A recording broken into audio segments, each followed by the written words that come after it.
3 weeks left in the regular season. The playoffs are in sight, and in District 5-5A Division 2, the battle for positioning is heating up.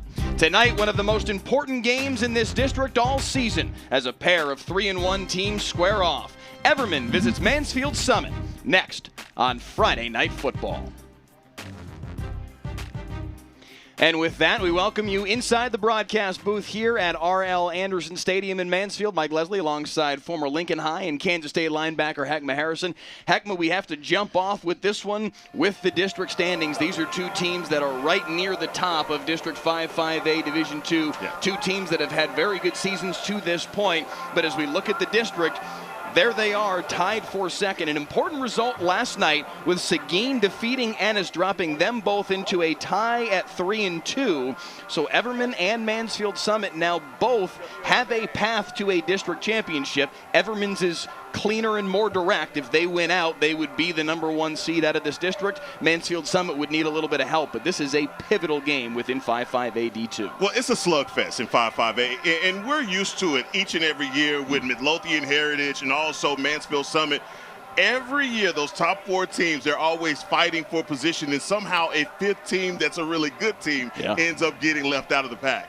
Seguin was a bit of a surprise beating Ennis last night. It looked like the four playoff teams for them from this district were pretty clearly defined. They jumped right back up in there with the defeat of Ennis, a team that was right there in that tie for second coming into this week of play, and said, hey, don't forget about us.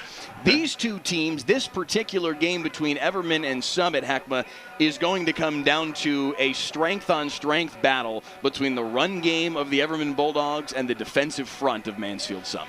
Mike, you've heard it before. Styles make fights, and this is a slugfest. This is a take-the-gloves-off, bare-knuckle brawl between two teams that know the winner of this, like you said, there's a clear picture and way to get the district title, and every year these two hook up, man. Like I said, it's just a slugfest. We talked with head coach Michael Boone earlier this week from Summit, from Everman, said that this Summit front is the strongest that they have seen all season long.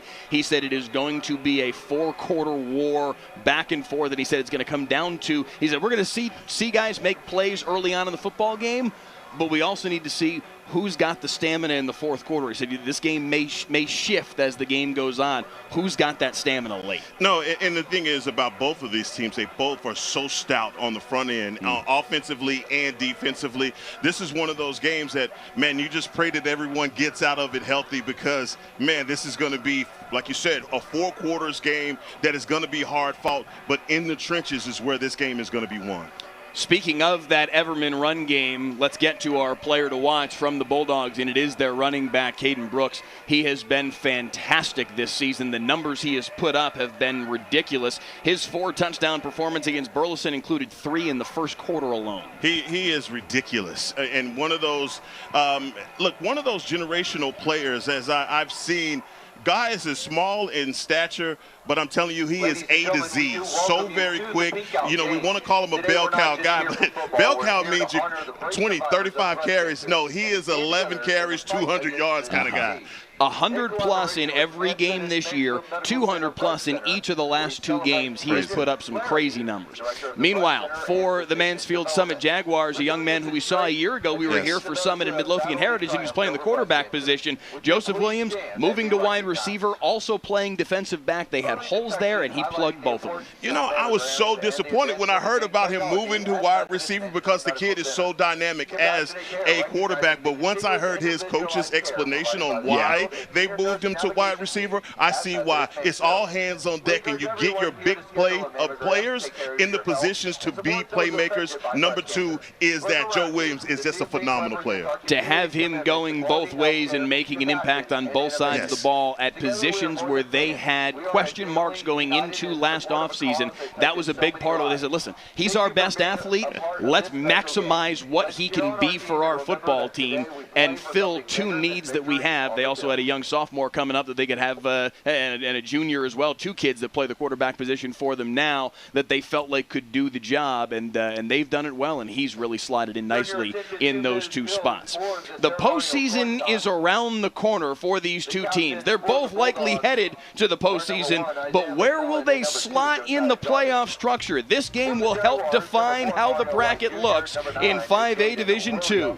Everman and Mansfield Summit. Kickoff is next, right here on Friday Night Football.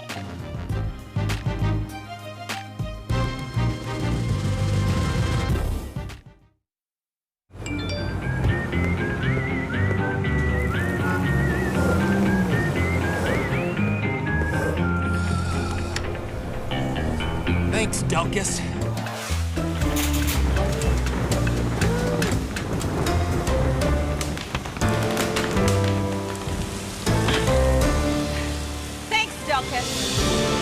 Possibly the most loved and hated man in North Texas. Whatever the weather brings, we bring the Delkus. WFAA has a legacy of changing the system. Most recently, we did a story on ankle monitors and how they don't work, and how criminals are committing crimes with ankle monitors. And yeah, there's legislative change coming. Our 2-year investigation caught the attention of state representatives. Now, it's a crime to cut off ankle monitors. I want people to see things that we need to hold people accountable for. Right now in Terrell and in Dallas, your heat index is 107. Everyone in McKinney is dead. It's hot in McKinney. We'll fix that probably. Possibly the most loved and hated man in North Texas. Whatever the weather brings, we bring the Delkus. WFAA Sports. To us, it's about so much more than a highlight, wins or losses. It's the heart that makes up the game. The triumph of human spirit, its agony and victory, diehards and day ones. It can divide or unify communities. We give you the stats but inspire you with the stories, the unpredictable, unforgettable, and incomparable. We bring it to you all because sports lives in all of us.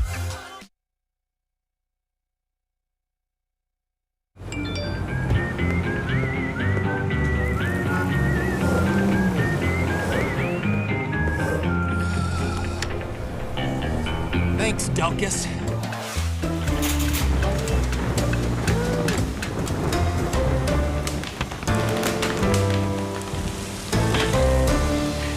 Thanks, Delkus. Possibly the most loved and hated man in North Texas. Whatever the weather brings, we bring the Delkus. WFAA has a legacy of changing the system. Most recently, we did a story on ankle monitors and how they don't work, and how criminals are committing crimes with ankle monitors. And yeah, there's legislative change coming. Our 2-year investigation caught the attention of state representatives. Now, it's a crime to cut off ankle monitors. I want people to see things that we need to hold people accountable for. Right now in Terrell and in Dallas, your heat index is 107. Everyone in McKinney is dead. It's hot in McKinney. We'll fix that probably. Possibly the most loved and hated man in North Texas. Whatever the weather brings, we bring the Delkus. WFAA Sports. To us, it's about so much more than a highlight, wins or losses. It's the heart that makes up the game. The triumph of human spirit, its agony and victory, diehards and day ones. It can divide or unify communities. We give you the stats but inspire you with the stories, the unpredictable, unforgettable, and incomparable. We bring it to you all because sports lives in all of us. Discover WFAA Plus, a live 24-hour stream of WFAA news and exclusive digital content, all completely free. Now available on Apple TV, Roku, and Fire TV. Download WFAA Plus today.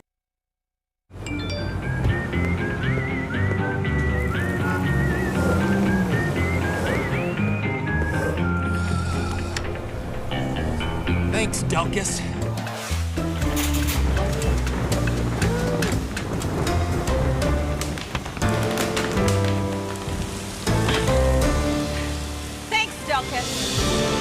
Possibly the most loved and hated man in North Texas. Whatever the weather brings, we bring the Delkus. WFAA has a legacy of changing the system. Most recently, we did a story on ankle monitors and how they don't work, and how criminals are committing crimes with ankle monitors. And yeah, there's legislative change coming. Our 2-year investigation caught the attention of state representatives. Now, it's a crime to cut off ankle monitors. I want people to see things that we need to hold people accountable for. Right now in Terrell and in Dallas, your heat index is 107. Everyone in McKinney is dead. It's hot in McKinney. We'll fix that probably. Possibly the most loved and hated man in North Texas. Whatever the weather brings, we bring the Delcus. WFAA Sports. To us, it's about so much more than a highlight, wins or losses. It's the heart that makes up the game. The triumph of human spirit, its agony and victory, diehards and day ones. It can divide or unify communities. We give you the stats, but inspire you with the stories, the unpredictable, unforgettable, and incomparable. We bring it to you all because sports lives in all of us.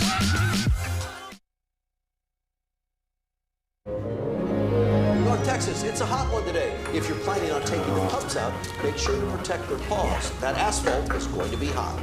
Thanks, Delkin.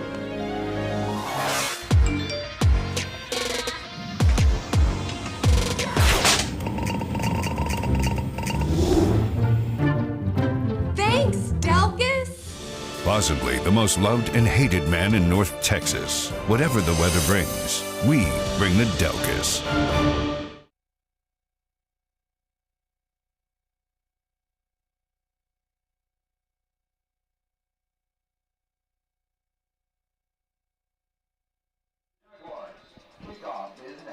From R.L. Anderson Stadium in Mansfield, the Mansfield Summit Jaguars host the Everman Bulldogs on Friday Night Football.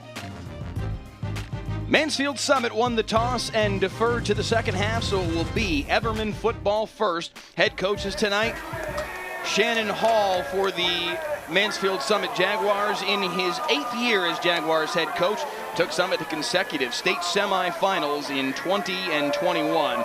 Meanwhile, for the visiting Everman Bulldogs, Michael Boone in his 2nd year as head coach for Everman.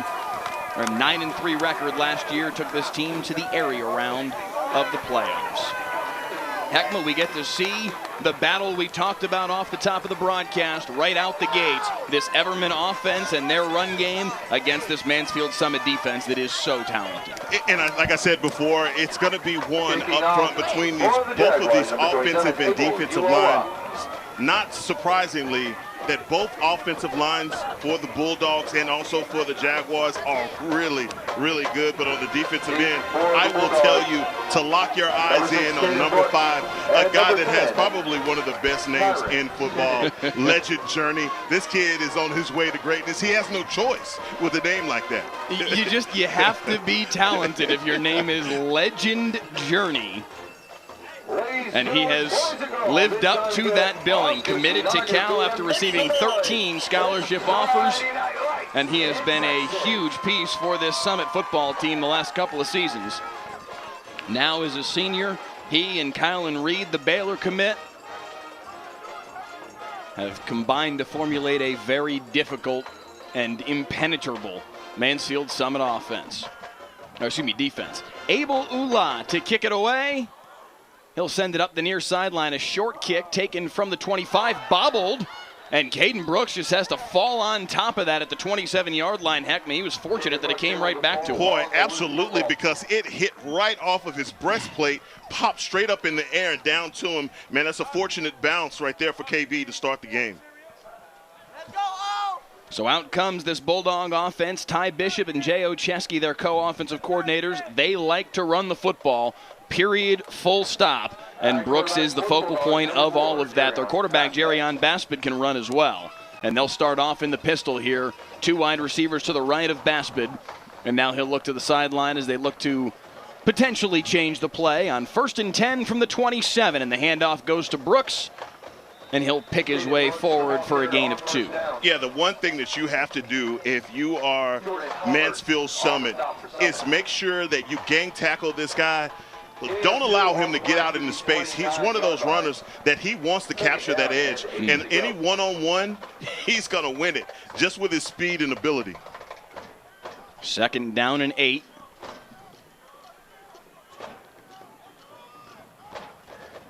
They've got Isaiah McMillan just off the right side of the offensive line as Brooks gets the handoff again, but this time tripped up maybe by his own offensive lineman. A little maybe Tahias Page's feet got in the way there of Caden Brooks, and it's going to be 3rd and long. Somebody a little nervous. We get that from the kickoff, and then both times running the ball, just trips over his guy's feet. That is not Caden Brooks-esque and not what we're used to. So both of these teams having to settle in and bringing up an early, big 3rd down.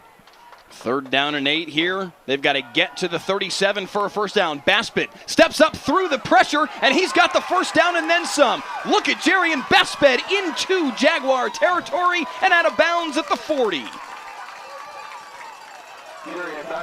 That really is the dimension that Coach Boone talked about, a kid that's coming back from an ACL injury and said, look, now that he's more comfortable, he's not even thinking about that knee. And, Mike, you saw it right there, the way that he got out. You see the big brace there on his left knee, but they've noticed he's gotten more and more comfortable, more and more confident in that knee. Throws near side. McMillan couldn't quite squeeze the low throw. But they've seen that development, Heckma, where he's getting back to being the player that he was before the injury. They said his very first game, the very first time he ever started for Everman, took 180 to the house. He's that kind of player. He's got that ability, and you saw it there on a clutch 3rd and 8 conversion. Boy, and ACLs are so hard to come back from. So good to see that kid back to himself. And we're talking about less than a year ago. That was in the playoff loss to Terrell in the 2nd round of the playoffs that he had that injury. Back here on the field already this season and really starting to get back to being himself. Handoff up the middle here for Brooks. He's got a head of steam into the 2nd level. And it will set up 3rd down and 3. Yeah, and when you hand the ball off out of the pistol formation the way that they do, it really does give the running back the advantage because he's already coming downhill on the defense. So you see it right there with that pickup. They've got to get right to the 30-yard stripe for a first down against Harry Zambrana's Summit Jaguars defense. They are very confident in how good they can be. That front 7 is difficult to move the ball against, led by Journey and Reed. Brooks with the handoff here on 3rd and 3, snowed under, maybe a gain of a yard. It's going to be 4th and 2. And the battle is going to be up front. And I'm telling you, number 51, Aiden Navarro. Number 75, Nathaniel Allen. Number 52, DeCorian Gray. Tyrus Page and Yarel Robles up front for the Bulldogs. I'm telling you, they have their work cut out for them. But in order to get a victory here, these are the guys that are going to be responsible for opening up those holes. An early 4th and 2 converted by Everman. Nice move to shake free and get a couple more yards. Nice work by the Everman receiver, Princeton Roberts, who's also their backup quarterback, makes the reception, breaks a tackle, and moves the chains. Yeah, absolutely. You see, that was a risky play, but even better tackle, breaking that tackle for number 18. Brooks with the handoff, ripped down from behind by Joseph Williams. Those are our 2 players that we teed up for you to watch tonight, going head-to-head. And Williams able to sling him down from behind. And what I'm really impressed with the Bulldogs, they're playing with a lot of youth, a lot of freshmen, a lot of sophomores on this roster. Bulldogs looking forward to being good for a long time under Coach Boone. Let us know in the YouTube comments where you're tuning in from tonight, who your favorite player is on either of these 2 football teams. As on 2nd down and 10, 3 wide receivers to the right here for Baspet. Handoff up the middle for Brooks. Breaking a tackle and twisting his way inside the 15, close to first down yardage. I tell you, man, running backs like this are so hard to deal with because he's right in your face before you can even read your first keys. KB is as advertised. I've watched so much film on this kid over the last couple of days, and just seeing him live, the film study doesn't do him justice. So a fresh 1st and 10 at the 13-yard line. Baspet motions Isaiah McMillan out wide. 2 wides to either side. Handoff Brooks once again into the pile. This time stood up William Billings, the defensive tackle, first on the scene. Yeah, that's a good job by Billings. That's in the 3 technique. He is just not allowing for these offensive linemen to get their head play side. Don't let them get across you and reach block you for William Billings. Great job by number 43.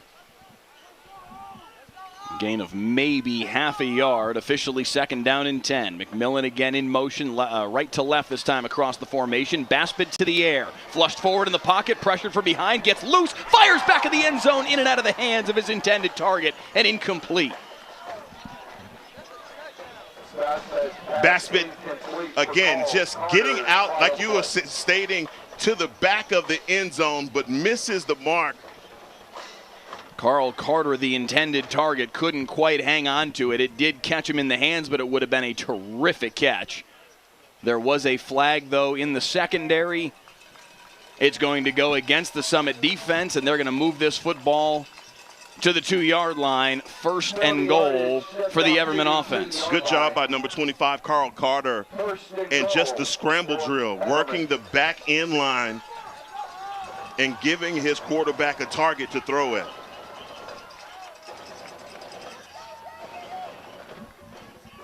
This drive started at their own 27. They're 2 yards away from opening the scoring here tonight. Brooks with the handoff into the pile. Billings again grabbed on and held on for dear life. May have gained a yard, but they keep him out of the end zone. 2nd and goal from the 1. As you stated, 43 kind of making a case for himself. We talked about the other guys up front, but 43, William Billings, 6'2", 260 pounds, so far winning his matchup up front.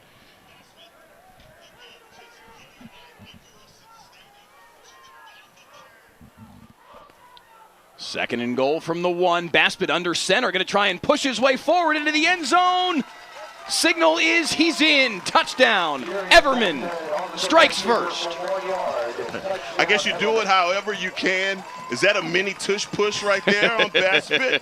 I think they'll Kinda take look it. like it. They'll take it, and the Bulldogs draw first blood. I think that was a really good first drive by Everman. Obviously, the penalties helped them in this situation, but nonetheless, I think they got their offense in rhythm to start this game. So an impressive opening drive from the Everman Bulldogs, capped off by the quarterback sneak from Baspett. They lead it 1-0. Excuse me, 7-0. I'm in a baseball mindset right now, apparently. 7-0. Everman with the lead mid-first quarter on Friday Night Football. WFAA has a legacy of changing the system. Most recently, we did a story on ankle monitors and how they don't work, and how criminals are committing crimes with ankle monitors. And yeah, there's legislative change coming. Our 2-year investigation caught the attention of state representatives. Now, it's a crime to cut off ankle monitors. I want people to see things that we need to hold people accountable for.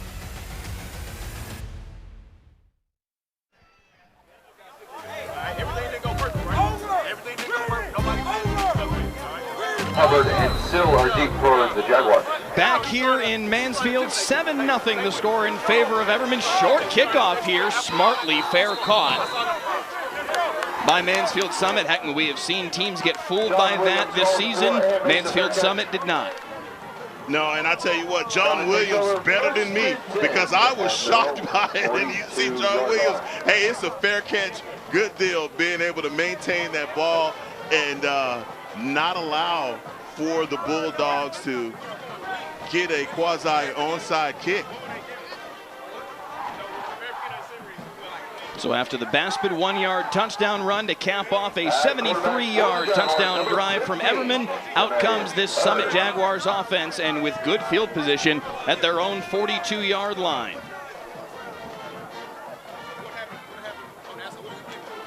It is Damaris Bird, their starting quarterback, that will take the first snap tonight. Hands off for Amari Burgess. We'll see Jeremiah McClin take some snaps at quarterback as well. McClin, the junior, Bird, the sophomore, as you see the Summit offensive starters rolling across your screen. Kendrick Pope, the offensive coordinator for the Jaguars.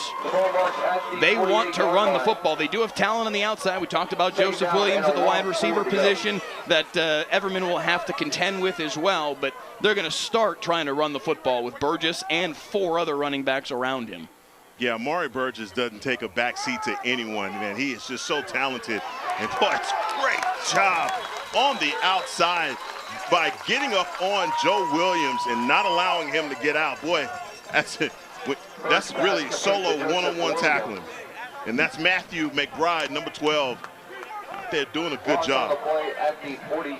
A loss on the play, back to the 46, and it's 3rd down and 6. They've got to get to the 48 on Everman's side of the field to move the chains. Mallory Franklin and Caleb Hendricks, the co-defensive coordinators for Everman, leading a defense that Cortez Dunnigan and Neiman Page are 2 of their primary playmakers. Motion man across the formation, Joshua Hefzibah Evans rolling out to the right. They look his way, throw is behind him. He can't make the back shoulder throw connect. And it's going to be 4th down. Boy, had the right idea, though. And I mean, I'm telling you, Demarius Byrd puts it in, tries to put that back shoulder right where his receiver can make a play on it, but nonetheless, man, overthrown. There was a flag on the play. It's going to be a face mask against Everman. So instead of a 4th and 6 and very possibly, arguably likely, a punt from Summit, a free 1st down instead, and the ball is marched all the way to the 39 in Everman territory. Well, penalties already starting to make a mark on this game. And that's good for Summit Jaguars, 1st down.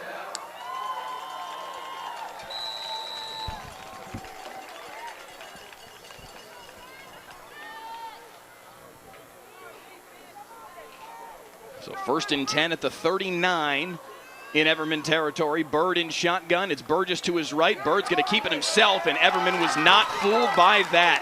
Slung down for a loss. And Carlos Betancourt, the center, just trying to win his matchup, and man, he has a guy in front of him that won't quit, and that's Cortez Dunnigan.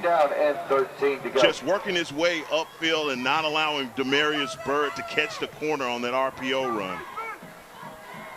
A loss of 3 on the play, 2nd and 13 for Summit. To the air for Demarius Byrd, looking deep. Got a man behind the defense, it's Williams, and he dropped it on him perfectly. 42 yards on the hookup from Byrd to Williams, and Summit answers right back. Mike, this is a dime from Demarius Byrd to Joseph Williams. Man, this thing should have a cha-ching at the end of it because he dropped that right in the bucket. Perfect call, but also a perfect throw from Demarius Byrd. And man, I see why they changed his position now. Because if you have a connection like that. Extra point, no good. That got a doink right there, and on the extra point, but man, what a connection between those two, and that looks so easy. Again, look at this throw, high arching throw, but he drops it right into the hands of Joseph Williams. Man, that is outstanding. And this connection between these two is going to give a lot of Division II schools fits. Bird to Joseph Williams, and it's 7-6 after the Stoinked PAT. I did throw that in there. Yes. what you got? But listen, we talked about this earlier this week. It bears repeating now on the air. These are 2 teams that are incredibly evenly matched. 3-1 within district play, both tied for 2nd in the district standings behind Midlothian Heritage. And if you go by the computer rankings from Dave Campbell's Texas Football, to kick off for the Jaguars. They are the number 23 and 24 ranked teams in the state in 5A Division II. There is not much that separates these two football teams. Yeah, that's the tell me how you feel about me. Without telling me how you feel about me, in every publication you look at, these two teams are right there with one another, and you can tell just by the athletes that they have on the field. Coming to the near side is Kyron Kennedy with blockers across midfield and a good return. Is that a flag or is that a beanie at the 40-yard line? I think that is a flag down on this return by Everman, so we'll check that. And if you're listening at home, that is a train. Yes. The train came through at the same time. Oh, it's offside against the Summit coverage team, so tack 5 more yards on that kickoff return. Makes sense that the flag would have been dropped right at that 40-yard line where they kick off from, so Summit got an early jump, still couldn't stop Kyron Kennedy, bringing the ball up the near sideline and setting Everman up with fantastic field position. 1st and 10 at their own at the 32-yard line in Summit territory. They have Kyron Kennedy listed as a linebacker. Okay. Also a wide receiver for what it's worth, but yeah, talented kid, has some speed and showed it off right there. This time Brooks with nowhere to go, no gain on the play. It'll be 2nd and 10. And I tell you, this Bulldogs offensive line, keep your eyes on these big guys up front, because their ability to get to the second level, I'm telling you, is imperative, and the reason why Caden Brooks has the success that he has. 2nd down and 10 for Baspett in the pistol. Looking up the far sideline, single coverage, overshot his intended target, Carl Carter. Yeah, Baspett says, anything you do, I can do better. Trying to show him up on a fade ball, just overthrown. Bringing up a big-time 3rd and 10. Devon sealed in coverage for the Jaguars. 3rd down and 10 from the 32. Devon Soleil, step for step in coverage up that far sideline, and the incompletion leads to 3rd and 10. Terry Burleson says he's watching from North Carolina. Anthony Brown says he's watching from Ohio, says go Shamar Williams. Handoff up the middle. Brooks ran into his own blocker, had a head of steam and ran right up the back of his offensive lineman. Yeah, and that's Nathaniel Allen. He's a big kid, the guard. And like you said, man, you're not going to go anywhere when you run into big number 75. 4th down and 5 to go. Another key 4th down here for Everman. They've got to get to the 23-yard line, 22, in order to move the chains. 4 wide receivers set in the pistol for Baspett. Brooks behind him. Pressure in his face, flushed forward, has to just heave it to the far sideline. Lucky it wasn't intercepted, but it is a stop for Summit's defense on 4th down. It's a turnover on down. Look at number 5, Legend Journey, coming off the edge, and you knew that he would make an impact on this game, and finally, Journey coming around the corner. What they were not going to do is allow for Baspett to get around the edge. He's one of those guys, when the play breaks down, he's going to use his legs, as we saw him pick up an earlier 1st down. So that's a good job by the Jaguars defense getting off the field. So big stop by Summit. That brings their offense back out on the field.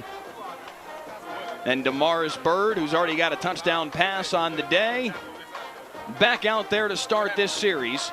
Has a man over the middle, leaping for it was Williams, couldn't quite haul it in. Well, I tell you what, Joe had to use all of his 6'3", 200 pounds to go up and get that pass. Just a little high, but I like the ideal of it. Just trying to fit it in. Demarius Bird has a linebacker underneath, safety over the top, so he's just dropping it in an area where only number 2 can go up and get it. 2nd down and 10. High snap. Bird's going to have to go back and get it. It bounced right back to him. Fortunate there. And probably wisely just heaved it out of bounds over the head of his intended target, Isaiah Allen, but Heckma, I think he actually had more time than he figured he would, given the way that snap came to him. Hey, you being a former quarterback, you understand how the bells start to ring once you see that ball bounce like that. All of your reads and all of your timing is thrown off. He literally turned his back to the offensive line. So when you turn back around, you don't know what you're about to face. Buddy, that's not a fun feeling. No, not knowing, are you going to turn around right into a face full of a defender? You like that me talking quarterback? Yeah. A week after I was trying to talk a little defense with you. We're give and take here. We're impacting one another. That is right in and out of the hands of Barrington Strickland. He was camped out waiting for the interception. Well, the pass itself from Demarius Byrd intended for Isaiah Allen, and it looks like Allen may have ran the wrong route. May have expected him to cut in front of the DB. Just didn't happen.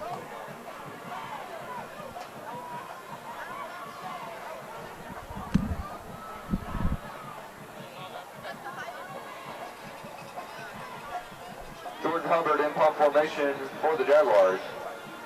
Brazil. So Summit forced a punt. That ball nearly blocked. Fair catch called for and made at the 39-yard line. And that's where Everman's offense will get back to work. 1st and 10, Bulldogs. Stay tuned for the Friday Night Football halftime show sponsored by Golden Chick. Golden Chick is the perfect post-game destination. Come in and see why. We say one taste and you're golden at Golden Chick. Coming up on that Friday Night Football halftime show will be the Everman High School Band under the direction of Shane Johnson, the Summit High School Marching Band under the direction of Travis Whaley, and more. We'll have halftime highlights and stats for you, all coming your way in 14 minutes and 54 seconds worth of game time. Everman's offense takes back over after forcing the punt. Baspid flushed to the near side, trying to find somewhere to go with it.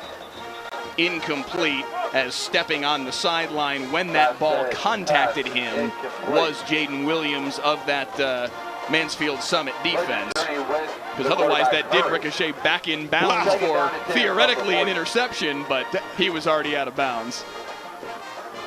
That would have been insane. What that would have been. I'm sitting here, I'm looking at you, I'm saying, did that just happen? And I don't even know if Baspid saw the defender standing there.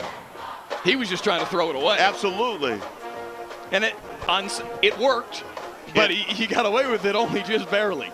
2nd down and 10. They try and set up the tunnel screen. Nice catch by the freshman Brendan Taylor. Heckma, they are excited about this young man and what he can do. And just a little display of the athleticism right there with that catch. Yeah, get ready to say this kid's name a lot. And Brendan Taylor, a freshman, just a guy that has a lot of athletic ability. And as Coach Boone said, he came into the program ready to go. 3rd down and 3, and Brooks trying to fight his way forward, but Summit's defense would not allow it. Bottled up after just a gain of a yard, and it's 4th and 2. Wow, and you know what? The Bulldogs are not leaving the field. Nope, they bring on the punt unit. I'm like, man, this is risky, especially with the way that the Jaguars front is attacking. We have seen them go for it on 4th down already twice tonight. They converted on one. They failed on the last attempt. This time, the first opportunity with a 4th down in their own territory, but barely, and they decide to punt it away. Baspid, the quarterback, also their punter, fielded at the 22-yard line, breaking a couple of tackles and getting to the right side here for Mansfield Summit is Michael Freeman. He gets out across the 30, a nice return, and improves that field position here for the Jaguars. Boy, when Freeman gets this ball, it looks like he has some opportunity on the outside. Just continue to get towards your sideline, but the Bulldogs, their pursuit does finally shut him down. But I tell you, when we interviewed both of these coaches, we're talking to Coach Boone. He said, look, we are 2 evenly matched squads, but I think that special teams can be a difference in this game. And so far, with Summit missing that field goal, let's watch that. Handoff here goes to Devontae Johnson. Summit feels like they've got a stable of 5 backs that they can give the ball to and have success. Amari Burgess, their starter. Braylon Moore, though, also a big impact player with 3 touchdown runs on the year. Devontae Johnson, J. Kirk McGowan, and John Williams, who was a starter for them a year ago, had an ACL injury, but he's just getting back into the fold now. All 5 of those guys figure to see the football tonight. This time it's going to be Johnson carrying near side, running the ladder to the 40 into the 41, and he's got a first down, a pickup of 10 on 2nd and 9. And this is what you call a stable of running backs when you just go through that list of guys that they have, and all of them bring a different variation. As you saw right there with number 22, Devontae Johnson, just his vision in between the tackles and definitely running to the sticks to pick up that first down. So 1st and 10 at the 42-yard line here for Summit. Trailing 7-6 just off of that missed PAT. Breaking a tackle in the backfield was John Williams, the young man we were talking about that did make his return from the ACL tear, and you see the big brace on his left knee. Nice run, picking his way forward for 4. God, Nolan Oliver is probably kicking himself that he didn't get that tackle for a loss. He meets him in the backfield, but John Williams is strong, able to just block, get him off of him, and get positive yardage. End of 1 here in Mansfield. 7-6, the lead for Everman. An evenly matched game playing out just that way. Second quarter right after this on Friday Night Football. WFAA has a legacy of changing the system. Most recently, we did a story on ankle monitors and how they don't work, and how criminals are committing crimes with ankle monitors. And yeah, there's legislative change coming. Our 2-year investigation caught the attention of state representatives. Now, it's a crime to cut off ankle monitors. I want people to see things that we need to hold people accountable for.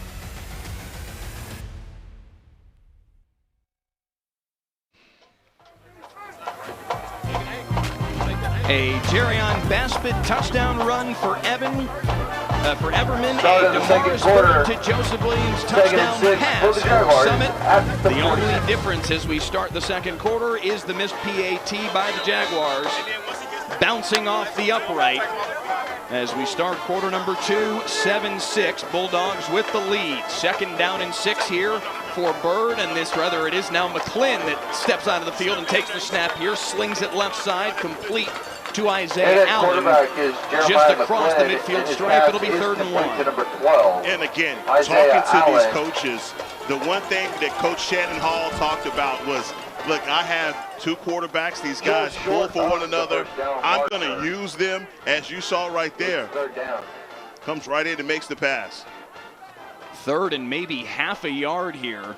You can see the sticks right behind the line judge on the far sideline. Short distance to go here, and Summit will have it and then some, is lowering his shoulder and picking up the first down is a Summit Jaguar somewhere in the middle of all that mess, and it is Devontae Johnson, the sophomore. That carry is good. Boy, Devontae Johnson, I can tell you this, as a sophomore, that's pretty heady. A guy that's just punishing linebackers, finishing runs. You love to see that. I could tell there was a little bit of your body language that when I said the word sophomore, you kind of went, whoa, sophomore? Yeah, I had to look. I looked down. McClin pressured, gets outside the pocket, and look at McClin inside the 30, out of bounds at the 20. There is a flag down behind the play in the vicinity of a hold. I also wondered if they might have gotten a face mask because it looked like McClin got turned, so we'll see. It is a hold. That is a tough break for Summit, because right there you just see McClin put the Jets on, use his athleticism. Man, yeah, as a matter of fact, you see the hold was on Nolan Oliver, because if you don't hold number 40 and he ends up chasing McClin down the field, you got a guy like that. If you talk about a motor, number 40 is all gas. Nolan Oliver, one of the leaders of this football team for the Everman Bulldogs, one of their 3 captains. creating havoc on that play. Sets up 1st and 20 after the penalty. Quick throw near side. They create some space here, the alley, and taken advantage of by Dorian McDade. He earns back the penalty yards and then some, down to the 41 in Everman territory. That's a great job by Dorian. You see him catch the ball, and again, this is really a 2v3. This is coaches try to simulate this in practice to allow for wide receivers to block on the outside and for the wide receiver that catches the ball on the screen to be able to read the tea leaves, basically to find out which direction to go. That's a great read by Dorian, just finding that space and picking up positive yardage. Again, let us know in the YouTube comments where you're tuning in from tonight. If you got a favorite player on either one of these two teams, as the handoff goes to Johnson, falls forward inside the 40. It's going to be 3rd down and about 5. Man, and Johnson, he had a full head of steam and runs into one of his players as he's trying to get to the sticks. But this is a great drive right here by Summit, bringing up this 3rd down. Let's see what they have in the satchel to pick it up. They've got to get just about to the 34, not quite to the 34 to move the sticks. Ball sits just inside the 40. 2 wides to the left here for McClin. Play action fake, throwing near side. That ball was too tall for Johnson to be able to turn upfield and do much with it, and he's going to be short of the line to gain as a result. Marked out of bounds inside the 36. It's 4th and less than 2. And this is a pass that I'm sure they wish that they had back. Led Johnson just a little too much to the sideline there, but here you have the Jaguars probably sitting in position and thinking to themselves that this should be an easy pickup here on 1st down. Let's see if the Bulldogs respond with a stop. It'll be McClin, the junior, in shotgun. But first, it will be a timeout.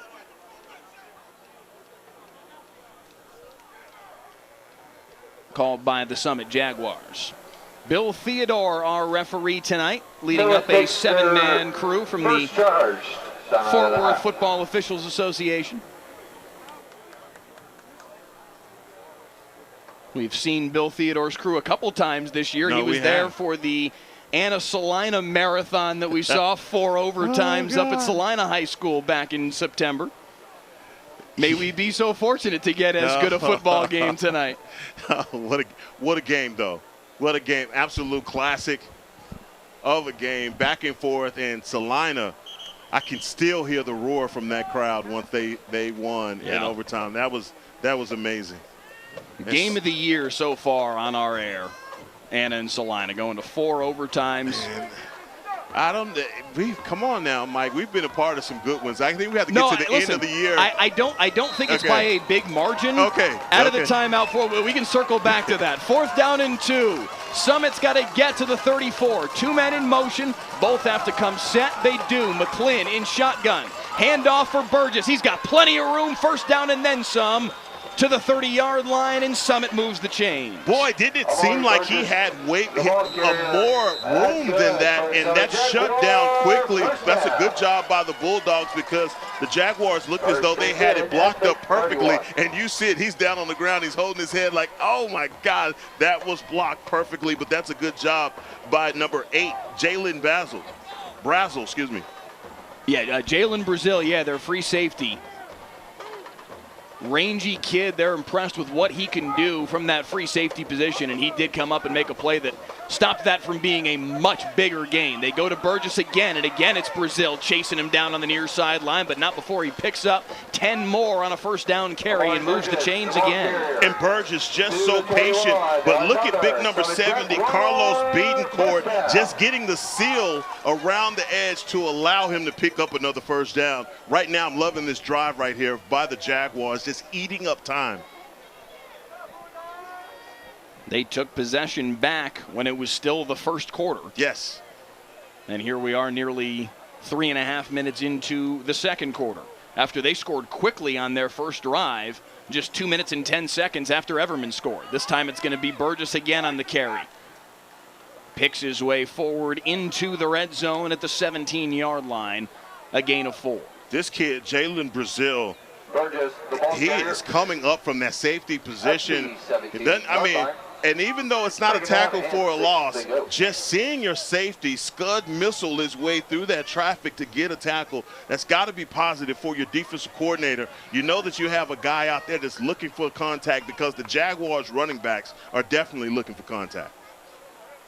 2nd down and 5. McClin has been in there for this whole series. This time he pitches it out for Burgess. This time Burgess is taken down maybe a gain of a yard, knifing through this Everman defense to make the tackle. Amari Burgess, the ball carrier. And once you get down into this area, I tell you, defenses tend to just bow up and find a way to get the stops. This offensive and defensive line, it is a lot of battling going on up front. Gould says he's watching from Peace River, Alberta, Canada, says go Jags go. Big Chief says he's watching Isaiah, number 1, and Robert McMillan, number 99. Let's go, young men, he says. 3rd down and 5. McClin to the air. Double coverage in the end zone.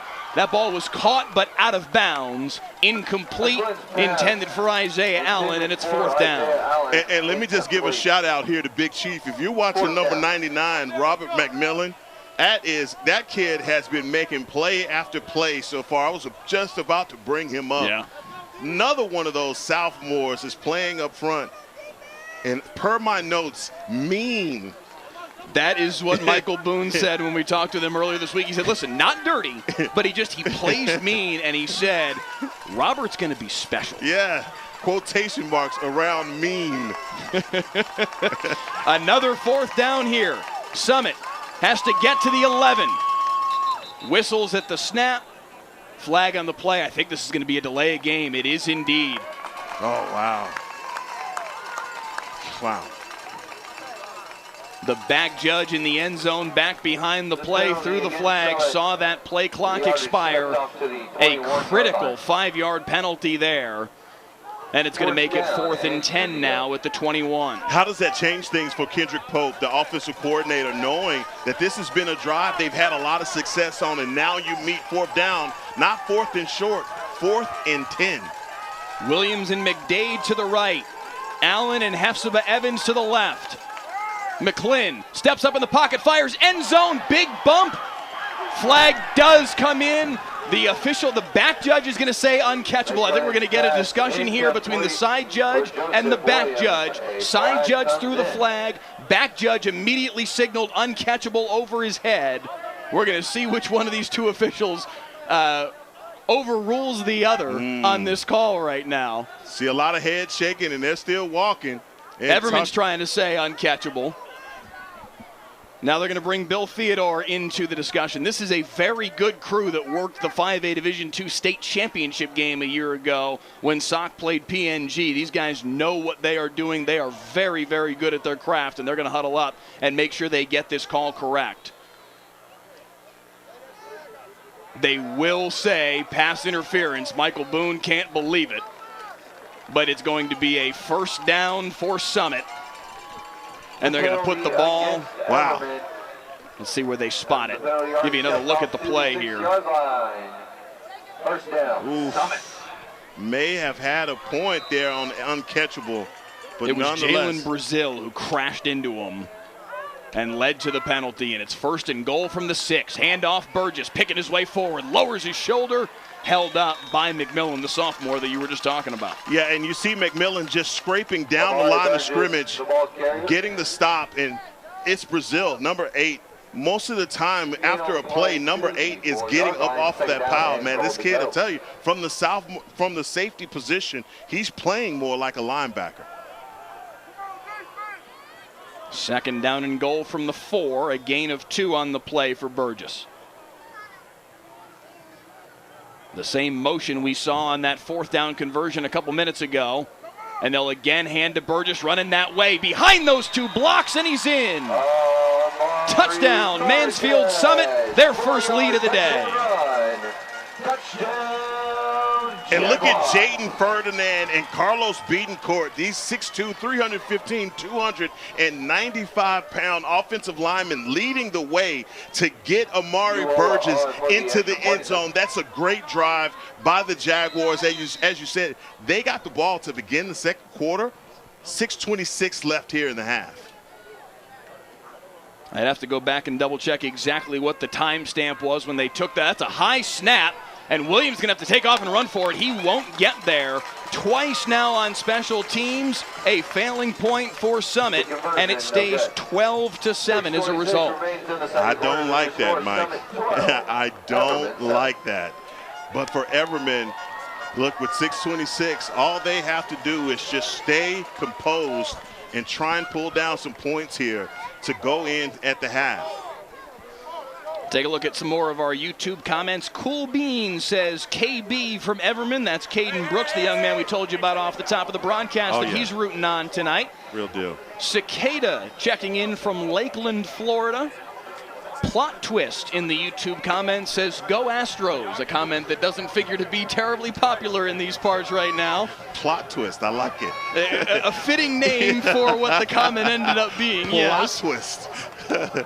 If you haven't seen, I don't know how you couldn't have by now, but it did go final 5-4. The Astros came back to win Game 5, so they take all 3 games in Arlington in the ALCS, and that series now transitions back to Houston for Game 6 and potentially Game 7 on Monday night. Certainly Rangers fans hoping there will be a Game 7 on Monday night in Houston, but Texas is going to have to win 2 games on the road, just as they did to start this series, if they're going to move on to the World Series. A lot of broken hearts right now walking out of that stadium in Arlington. But hey, for the Jaguars. Who's watching baseball on Friday? We have a football game. Come on. It works out well that the game is over, and now you can tune in for some high school football. Got it. From the 15, again, the kickoff dropped by Brooks. This time he breaks a tackle after he scooped it up. Flag on the play as he got out to the 24, and we'll check the flag. I think we're dealing with another holding penalty. It's just, I find it very ironic when we talk with Mike Boone and he talked about special teams. He said, look, all 3 phases, offense and defense, very important, but I just feel like special teams is going to be even more important in this game. And the way that this is playing out is really just kind of, I don't know, man. This guy must have a crystal ball in his office. This penalty against Everman will place the ball at the 11. Big penalty here against the Bulldogs is going to dock them all of those return yards and then some back to their own 11 to start this possession as they take over trailing for the first time tonight, 12-7. Dark question mark says love from Stephenville in the YouTube comments. HSO Heavy says he's rooting on the Bulldogs, and this time it's Brooks up that right sideline. That's one of the 2 young men he said he's rooting on, number 6, Caden Brooks, and number 4, Jerion Baspett, their quarterback. Those 2 combining for the handoff and the carry here on a first down on the first play of the set. Stephenville, Decatur. Oh, yeah, so, okay, let's get back to that just for a moment. For those of you that may have been here with us all season long on Friday Night Football, to me there are 3 contenders for Game of the Year to this point. Stephenville, Decatur that you just mentioned, as the handoff again goes to Brooks here. What a run that was.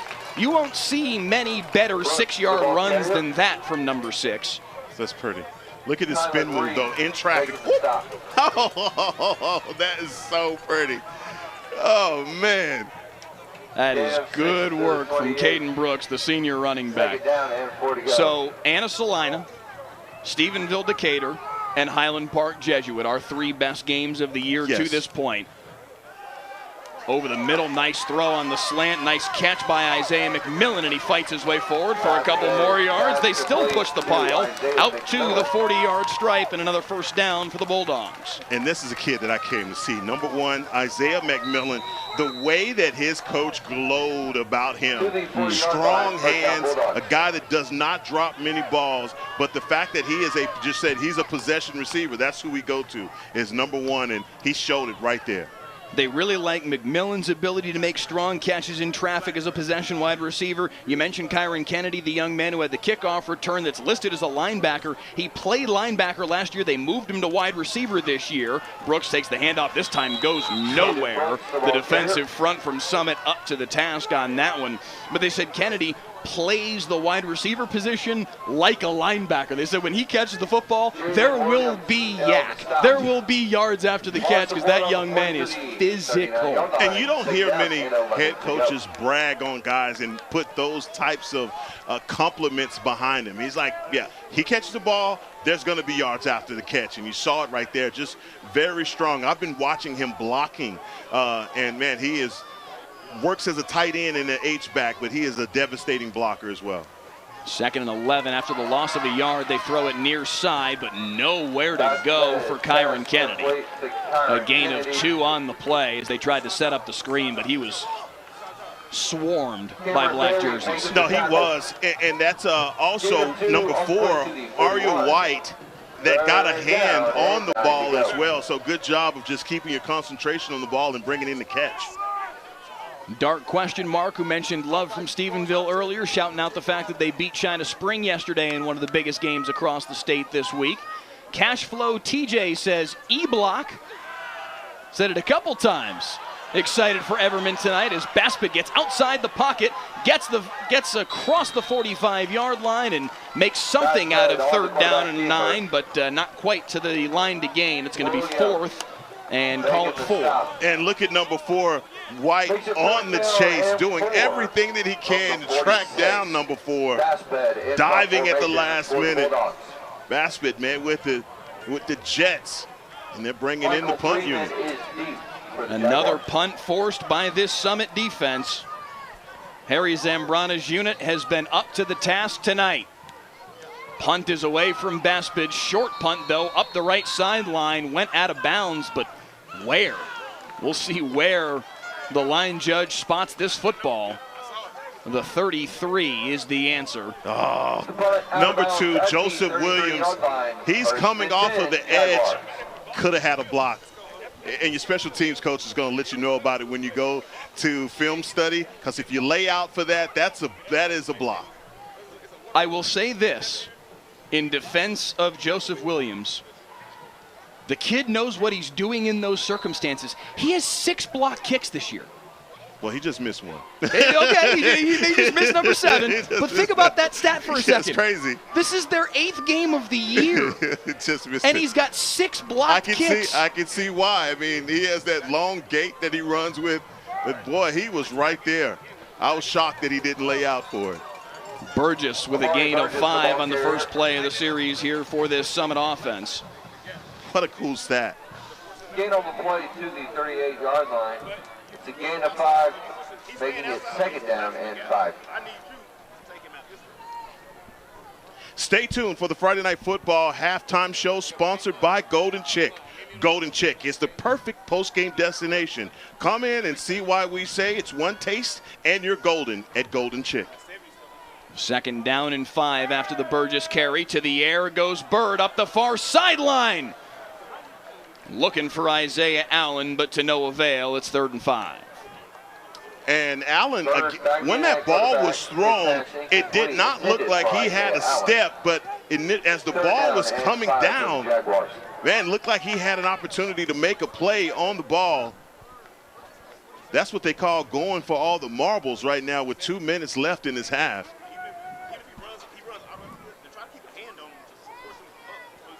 Third down and 5 forthcoming. 2:20 to play here in this first half. A quick moving first half. It is still 9 minutes before 8 o'clock, and we're approaching halftime. Handoff here for Burgess. Nice job to get outside and break contain. Flag, though, thrown at his feet as he got to the outside right at the 45-yard line. And the preliminary signal from our headline judge, Thomas Bean, is it's a hold once again on Summit. And that's one of those plays where, look, it happens away from the play. The guy's already captured the edge, but just your offensive lineman trying to make the extra play for you. And unfortunately, you see it right here at the end, right there on number 9, just at the end of the play. Don't necessarily need to get it, but nonetheless, the penalty is thrown. Yeah, you can't help but wonder, had he already broken contain anyway? Was it even necessary to hold there? But the flag takes away the carry from Burgess and sets up 3rd down and 8 now back at the 35. Two wides to the right here for Bird. Pressure off his backside, throws over the middle, tipped and incomplete. Barrington Strickland thought he had a chance at an interception there, but it goes begging. Fourth down, and Summit will have to punt it away. If 14 doesn't get his hand up and knock that ball down, that's going to be intercepted. And so probably a great job that he was able to get a hand on it. Otherwise, it's going the other way. 15A in the YouTube comment says, let's go Everman offensive lineman.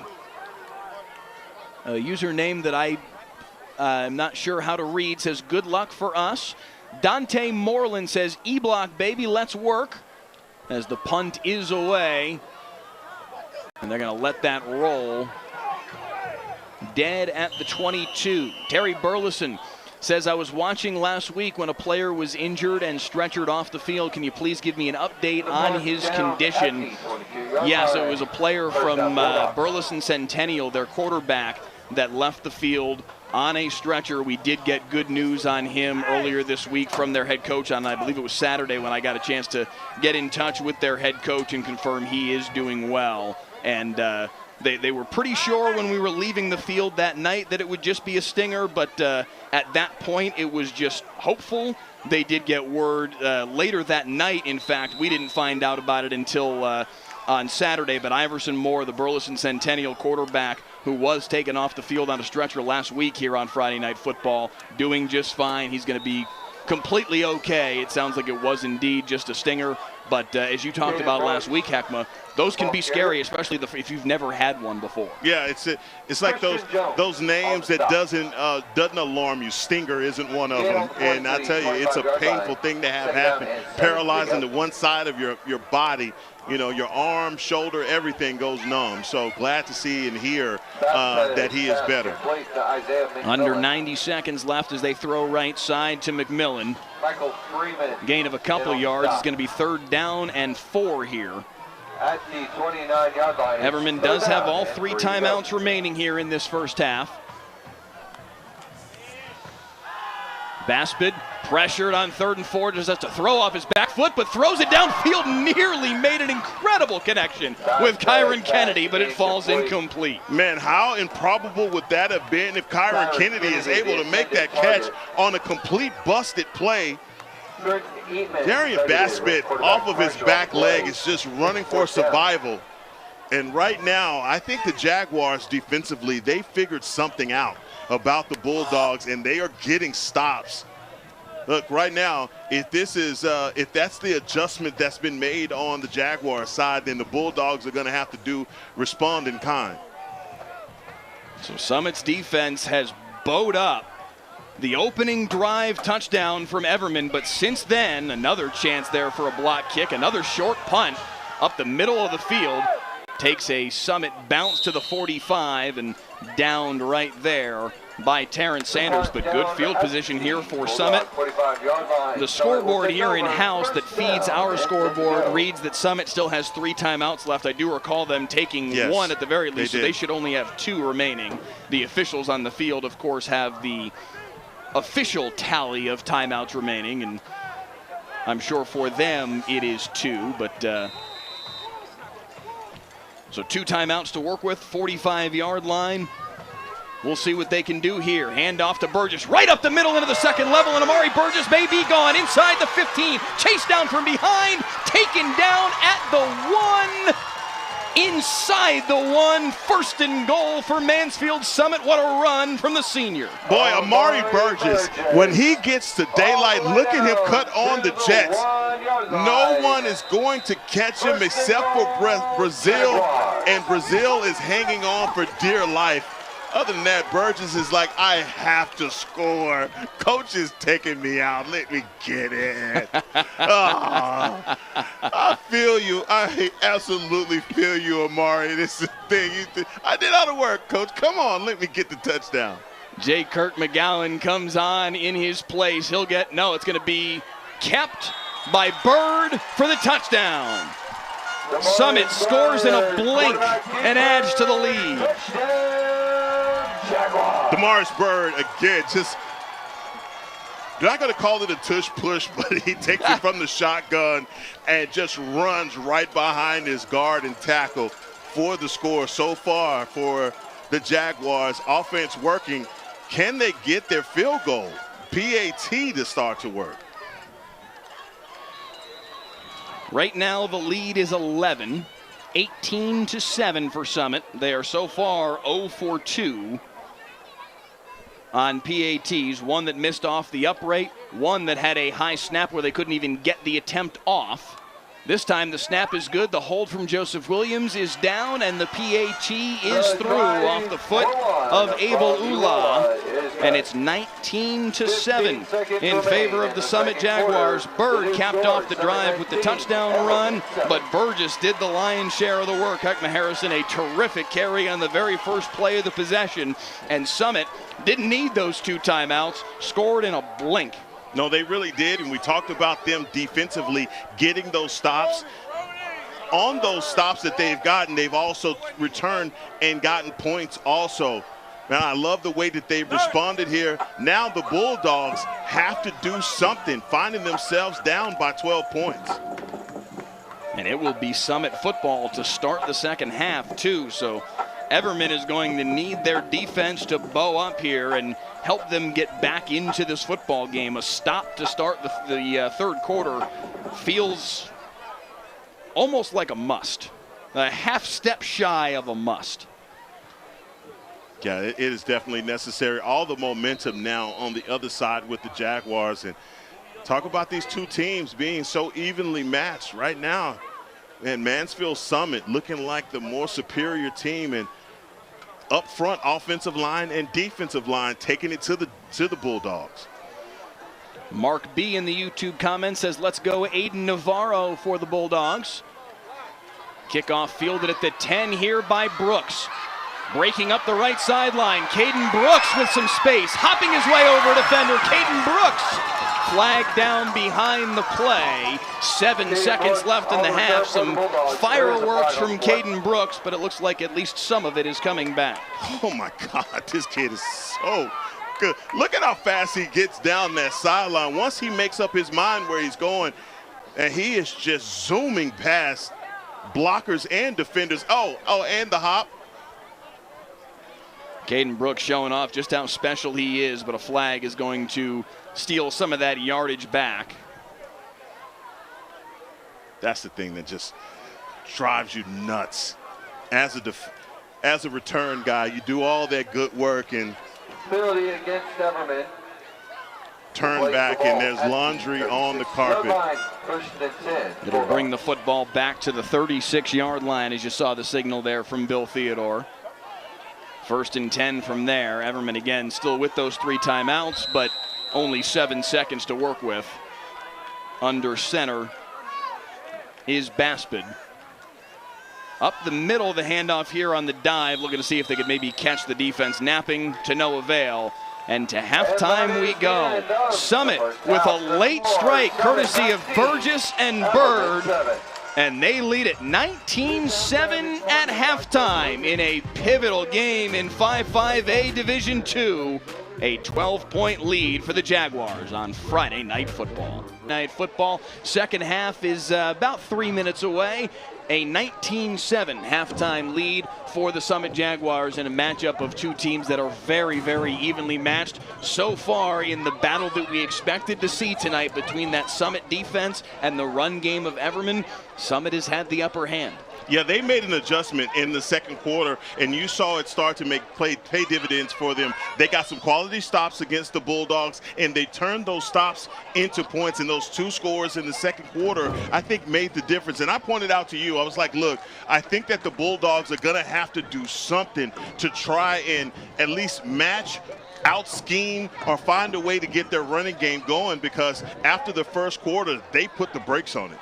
Let's give you a look at our halftime stats to this point. Again, 19-7, the score in favor of the Summit Jaguars. Everman seeing 15 carries for Caden Brooks in the first half, but just for 47 yards. They haven't really been able to get him. There have been moments. He's had some nice plays, but he hasn't really been able to fully get on track. Yeah, and I think Baspid has tried to fill in and do his part also to get things going with the offense. But I think it's been the Jaguars' ability to just completely shut this offense down. As you see it right there, 119 total yards to 162. So, look, that's really the tale of the tape in the story here for this game for the Jaguars. It's been a pretty evenly played football game, but that late touchdown in the first half from Summit is what opened this up a little bit. The big 45-yard run from Amari Burgess down to the 1-yard line, I should say 44-yard run to the 1-yard line, leading to the Damaris Bird 1-yard touchdown run to make it 19-7 here at halftime. Just a huge sequence for their defense to get the stop and then for Burgess to pop a big play. Yeah, and it was one of those plays that we were looking at the time, we were looking at timeouts, we were thinking that the Jaguars were going to be slow and methodical. They turn around and hand Amari Burgess the ball, and he runs it all the way down to the 1-yard line. And oh, by the way, Coach Shannon Hall takes him out of the game and allows his quarterback to score. I'm going to bring that up. Yeah, I'm sure they're going to talk about this after they watch this game. It's like, come on, man. Amari Burgess putting in work. But that, man, he has a stable of running backs that have put their imprint on this game. Devontae Johnson, I've really been impressed with the job that he's doing also. So I tell you what, this second half is going to be very important for the Jaguars just to continue that ground assault. And, oh, by the way, they have a guy named Joseph Williams that's going on. He's working both ways, offensive and defensive. He's already made an impact on this game as well. He had the 42-yard touchdown reception from Bird late in that first quarter that got Summit on the board for the first time in this football game. And look at that slow march through the blow-up from the Summit Jaguars with a little bit of attitude coming back on the field here tonight prior to quarter number 3. And I think the tutu just kind of takes it all away, right? It brings it all home, man. If there wasn't enough swagger with the walkout, the tutu just adds to it. It's a pink out, so I love this time of year. Everyone is wearing pink for breast cancer awareness, and both teams are wearing a little bit of pink tonight. We saw it last week at the Alito Burleson Centennial game as well. We're seeing it tonight here in Mansfield at R.L. Anderson Stadium, our site tonight. Week 9 of the Texas high school football season. The playoffs just 3 weeks away. And the winner of this football game, Heckma, will be in really good position to potentially win this district. Mike, how does these seasons go so fast? This year in particular, when I looked up and, wow, we're this close to the playoffs. It has flown by. Unbelievable. Flown by. It will be Summit football to start the second half. Everman to kick it away. Francisco Cardona to send it deep. Devon Soleil and Isaiah Allen. Deep for the Jaguars, although we haven't seen either team kick it terribly deep tonight. They've all been short kicks. We saw Everman kick a kind of an attempt and a surprise onside that Summit Fair caught after their one touchdown this evening. We'll see what they line up here. Yeah, and I believe that was a fair call by number 17, John Williams. Heads up play by Williams, and this ball, I think they're looking at it to go out of bounds. It won't. Wow, and it doesn't. Man, great kickoff.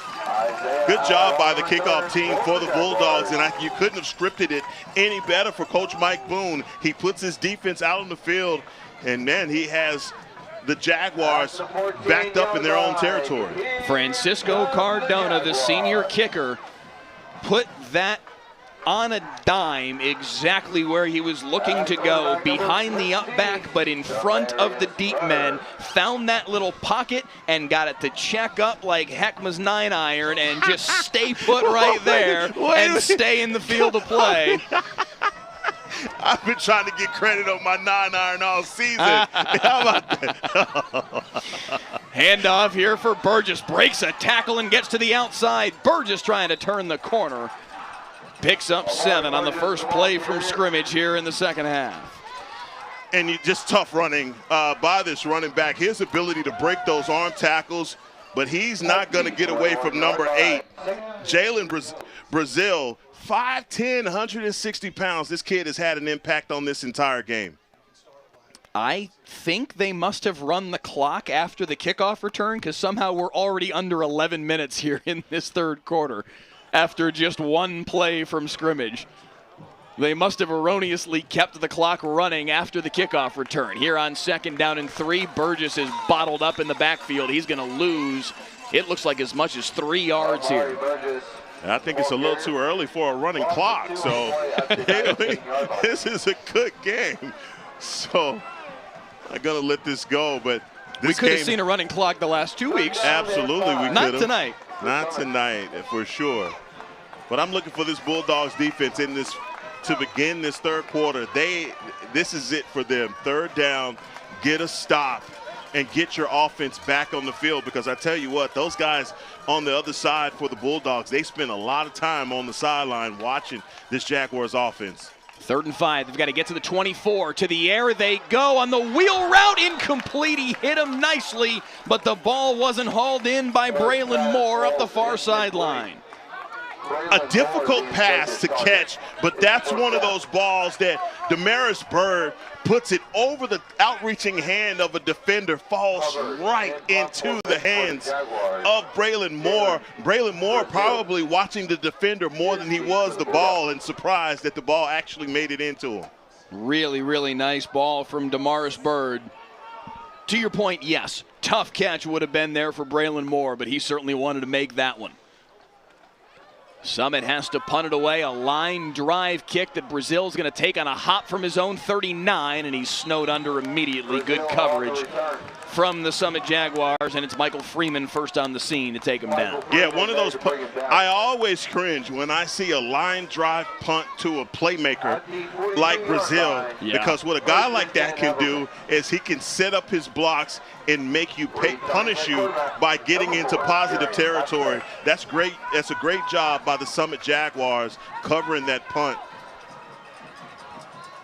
So Everman gets the stop that they needed to start this second half, and out comes Jarian Basped and Caden Brooks in the Bulldogs offense. And Brooks is going to get the handoff on the first play here of the series, breaks a tackle in the backfield and lowers his shoulder into a pile of black jerseys. Manages to turn that into a gain of 4. Man, that's a difficult run. You see KB, look, he's looking to get around that edge, and he has Legend Journey hanging on him. That's a great job by that edge rusher, just not allowing him to get around that corner, because I'm telling you, Nathaniel Allen was clearing the way for him. 2nd down and 6, Basped to the air. Near side, quick throw, complete for McMillan. Turns his shoulder up the sideline, and he's got the first down and then some. They're going to mark him out of bounds at the 41 in Summit territory. And that's a good job by Kalen Reed. You see right there, Isaiah McMillan has the ability to turn up and get some positive yardage, but the linebacker right there in his hip pocket is Kalen Reed, one of the leaders also on this defense.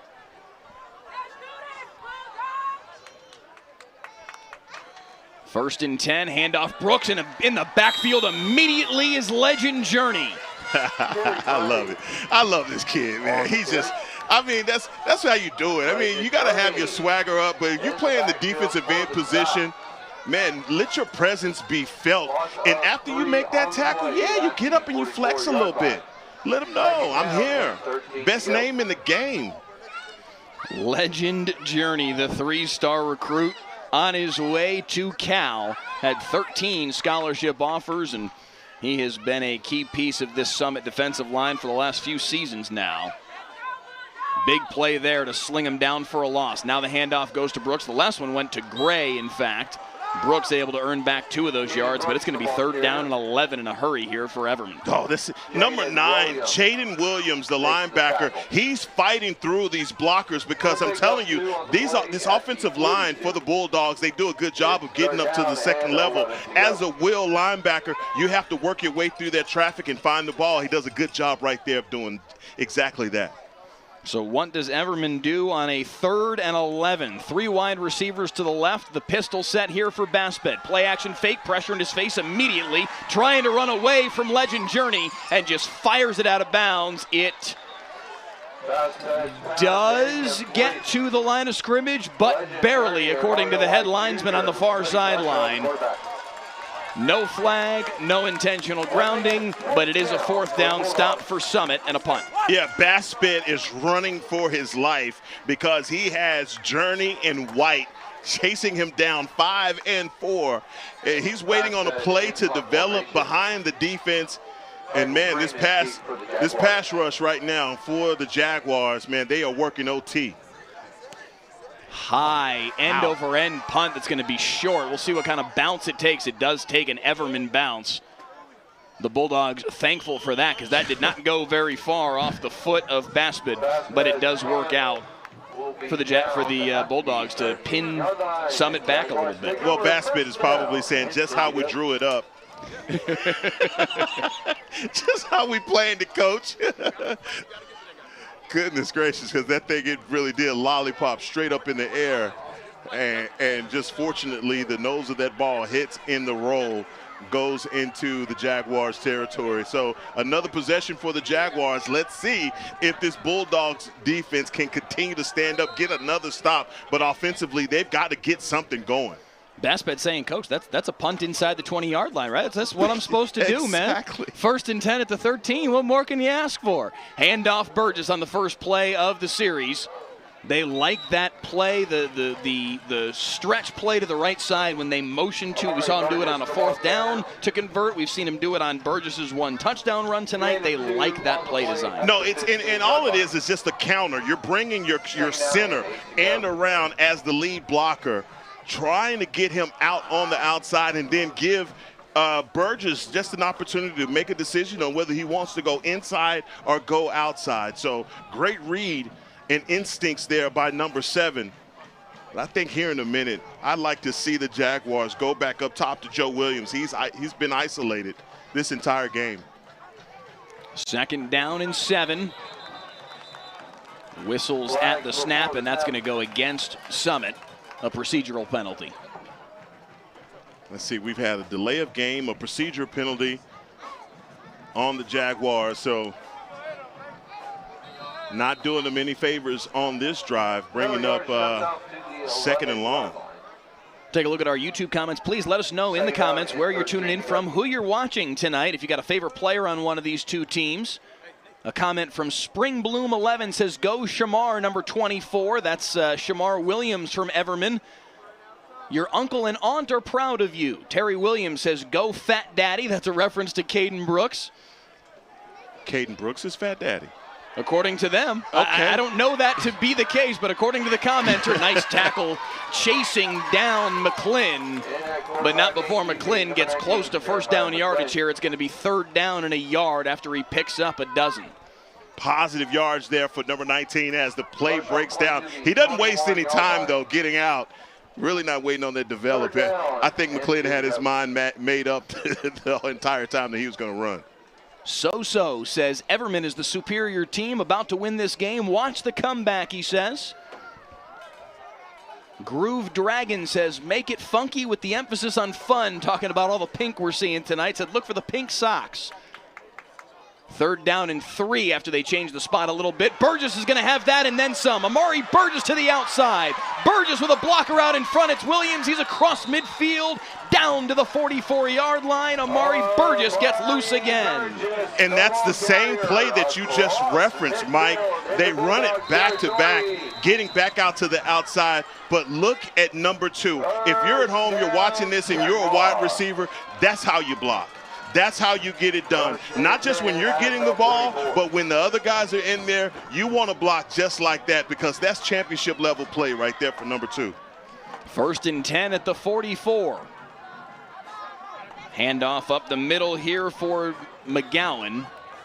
Nowhere to go. Finally, number 40, Nolan Oliver, a guy that's been having a solid game, chasing down tackles all game. See him coming from the backside to get that tackle as we have an injured Bulldog on the field. That is Neiman Page, the stud freshman. They are so high on this young man. He has been outstanding for them. A 14-year-old kid and a young 14-year-old kid at that, according to Michael Boone, their head coach, said he just turned 14 recently. But super, super talented. 37 total tackles on the year. Had 8 tackles a week ago. They really like how he plays physical, but you see a significant limp for Neiman Page as he makes his way off the field, getting a hair better as he walks off. You hope he can walk off whatever this is, because he's an important piece of this football team. In talking with Michael Boone, he said, listen, because earlier in the season he wasn't starting, and he's earned his way into basically the coaching staff saying, hey, we got to have him on the football field. He's too good a player. And when you have a freshman that plays his way onto a varsity squad, he's deserving of it, because trust me, he has everything counting against him as a freshman. That kid is a baller. Clayton Doc Marshall, the athletic trainer, will take a look at him. Meanwhile, on second down, a deep shot right sideline looking for Williams. He tried to make a one-handed catch that would have been Beckham-esque to no avail. And it'll be 3rd down and 6. Jeremiah Macklin and is getting that throw, getting that pass off and throw it just a little bit towards the sideline and not able to bring that in is Joseph Williams. We've seen him on the post route so far. They hadn't mixed in those routes for him. Number 2 is a big target. 3rd down and 6. Handoff up the middle. Everman's defensive front there in a blink. A loss of yards on the play, maybe a half a yard. Nowhere to go, and it's 4th down and 7. It's good to see these guys from Everman crash in and get that stop. They are just taking up all the gaps. And again, number 40, Nolan Oliver in company. Cortez Donegan up front as well. It was by committee. The Bulldogs are out for a big-time 4th down. 4th down and 6, not a punter to be found. McClin in there at quarterback. They've got to get to the 34 to move the sticks. 3 wide receivers to the left. They run the counter play to Burgess. He's got the 1st down and then some as he surges into the 2nd level inside the 25 before yellow jerseys can finally bottle him up. Amari Burgess has been the player of the football game tonight. Boy, did they not fool this entire Bulldogs defense with the counter. Everyone is keeping their eyes on number 19. He looks like he's rolling out, and as he's doing that, he sneaks the ball into the navel of Burgess and able to pick up that 1st down on 4th down. That's a big-time play here in the 3rd quarter. Sets up 1st and 10 at the 24. With 4.5 to play in this 3rd frame. McClin to the air, looking for Williams. Single coverage. He goes up and he hauls it in. Oh, my God. Joseph Williams. Man. Yikes. That is a catch. Joseph Williams with his 2nd touchdown grab of the night. This one even better than the 1st. That's so pretty. But just showing you the physicalness of number 2. This guy had taken a snap off. I'd seen him leave the field. Number 2 is an Iron Man. But boy, what a catch. I mean, he has a DB all under him, and he high points that ball, makes the catch. That's what they call a head tap moment right there. And man, great catch by number 2, Joe Williams. 26-7, Summit opening things up a little bit here late in the 3rd. Joseph Williams, go to work, young man. Jaguars up 19 on Everman on Friday Night Football.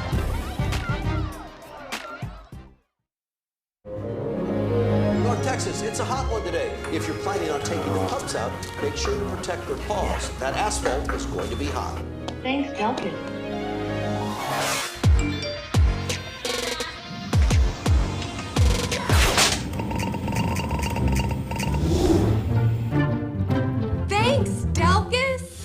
Possibly the most loved and hated man in North Texas. Whatever the weather brings, we bring the Delkus.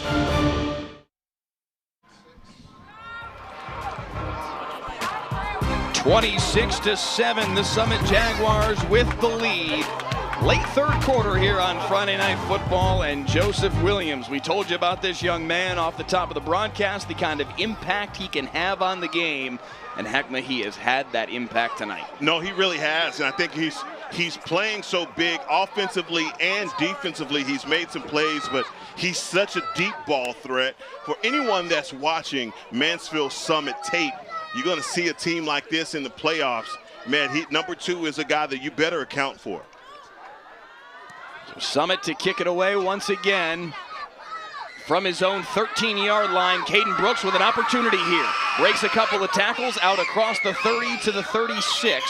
Good field position for Everman, who needs to bark back now. Yeah, Caden Brooks is just so fast. He's really good. He's good at what he as a running back. But you see right now as a returner, he is really just one man away from taking it to the house every time. Another look at our YouTube comments. Mr. Clean's nephew says, let's go Jordan Hubbard, number 3 for the Jags. Cashflow TJ says, let's go KP. Dante Moreland says, let's go Everman. Rhea Hall says, go Jags. Says, happy birthday, Coach Hall. I cannot independently confirm that, but I'm thinking that Rhea Hall may have some better information than I do, that perhaps today is Shannon Hall's birthday, the head coach of the Summit Jaguars. Loving seeing his team up 26-7 right now in this third quarter. Hey, when it comes from the Hall family reunion, we know it's real, okay? 1st and 10 at the 40 is where they spot it now for Everman. Handoff for Brooks. Just trying to pick his way forward, but this defensive front from Summit has been tough tonight. No, and you look at these guys out on the edge. A guy like Legend Journey, he's taking on these blockers every time they try and get out on them.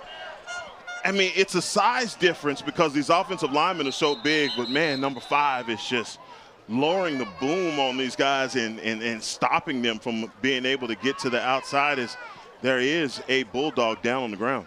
That's Nathaniel Allen, their starting left guard. The senior young man that they say is a really good athlete in addition to being the size that he is. They really like his ability to get to the second level. He and Tyhias Page both do a really nice job for them getting to that second level and creating those creases for Caden Brooks. But Nathaniel Allen down on the field right now and being tended to by this Everman training staff. Clayton Doc Marshall, John Rex, their 2 athletic trainers. Yeah, and everybody holding their breath for a kid that, like you said, they consider him, he is a great athlete, but his biggest asset is just his feet. Not too often you find a kid that size with as great a feet as number 75. I liken it to a dancing bear. Dancing bear, dancing bear.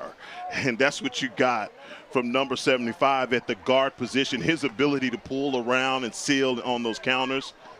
Just great feet. Hopefully see this guy back in the game.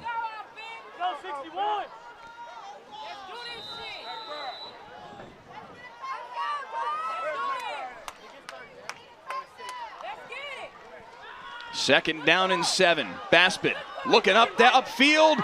Great throw that nearly connected as he tried to find Isaiah McMillan, just barely out of bounds. The dancing bear at first base on the ticket. For those of you that are P1s out there, if you went the same place that I did when Heckman just said that, I was going, hang on a second. I've heard this before, and I was like, I had to kind of pull it back in the recesses of my brain, but that's where you just took me. Yes. So I think right now for Jerry and Baspett, he's starting to hear those footsteps. And he doesn't have the same time that he had before mentally to get that play off. Third down and 7. Little flip to the outside, nearly intercepted. A chance there off the deflection for Williams. Would have been a sensational play. It falls harmlessly incomplete, but it is a third down stop for Summit, and it looks like Everman is going to choose to punt it away again. Summit's defense has stood tall time and again tonight. Everman went on a 5-minute and 6-second drive to open this football game up and take a 7-0 lead on a Jerion Baspett 1-yard touchdown run. Since then, nada. I'm telling you what, Mario White and Legend Journey, these guys are terrorizing this offensive line. Another high punt that bounces off a Jaguar, and it's pounced on by Everman. The recovery by Cortez Dunnigan, and a huge break for the Everman Bulldogs. Off the helmet of Summit's Ian Turray, and there to pounce on it is Dunnigan, and it's Everman football. Oh my God! And Turray is probably sick, because if this happens on the Summit sideline, everyone's hollering Peter, Peter, Peter, which is the international signal for get away. And you could even see his body language. He was like, I gotta get out of the way. I can't. But he didn't know where the ball was. A heat-seeking missile off the foot of Baspid. But now Baspid loses his helmet as he is swarmed under. And we've got some aggravation after the play. The Everman offensive line stepping in there and coming to the defense of Baspid, who lost his helmet as he was swarmed in the middle of the field. Hopefully these are offsetting penalties, because this has been a hard-fought game. Let's see what the call is. Like you said, this is an experienced referee group. Bill Theodore immediately signaling to Jerry and Baspid, saying, hey, he does not have to leave the field. His helmet came off because of a penalty. That's the way the rule is written. If your helmet comes off in any other course of the play, you have to come off for a play. But if it is a penalty, for instance, a face mask, I'm not sure exactly what the ruling will be here, but a face mask would be the likeliest circumstance where your helmet would come off because of a penalty. You do not have to leave the field. So Baspid can stay on, but there's more than just that here for Bill Theodore's 7-man crew to sort out with what just transpired here in the last 30 to 45 seconds. Tell you what, this Jaguars team is really impressive. We saw them last year. You talked about them, and it was the Midlothian Heritage game that we saw last year. Ton of playmakers out on the field for the Jaguars, and you just see this defense. A lot of those names that we were talking about last year have returned, and these kids are bigger and better. Legend Journey up front, can't say enough about him, but on the backside, Jaden Williams, Kalen Reed, even out on the edges. So we got hands to the face on the offense, personal foul, hands to the face on the defense. Those offset. After the play, dead ball, unsportsmanlike on Summit. So the only unsportsmanlike goes against Summit. It's going to be 15 free yards here. The two penalties within the course of the play itself offset, but the post-play unsportsmanlike on Summit, and it's 15 yards for the Bulldogs offense, and they're going to walk this football down inside the 30-yard line.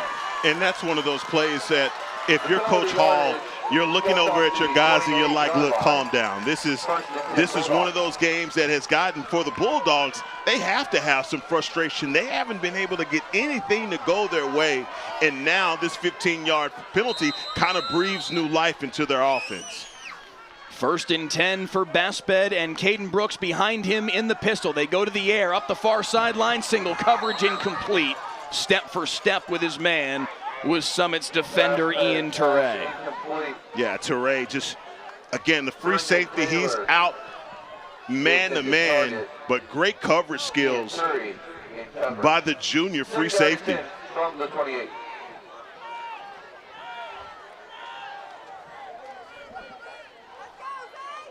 The Barbs in the YouTube comment says the Bulldogs are going to shake back. They're trying to right now. 2nd down and 10.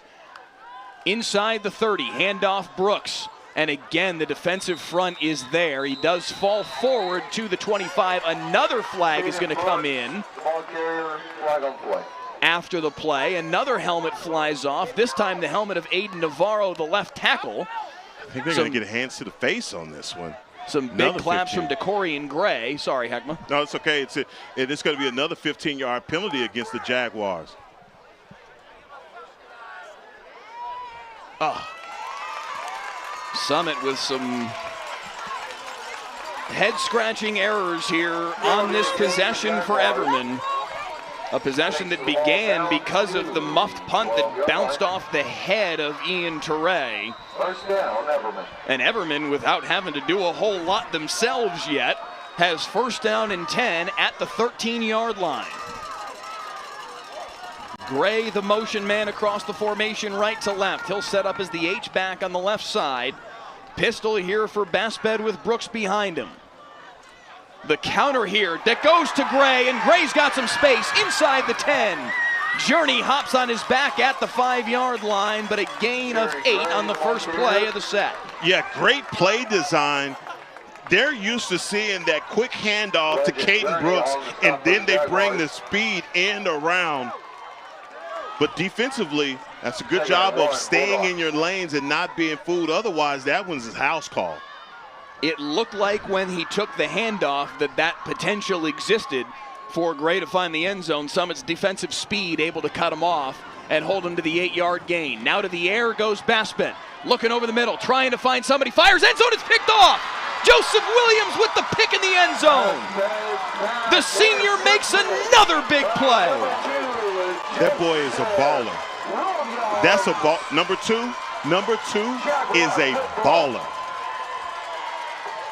And Basped is just looking, trying to find an open receiver, and it just seemed like he had nothing.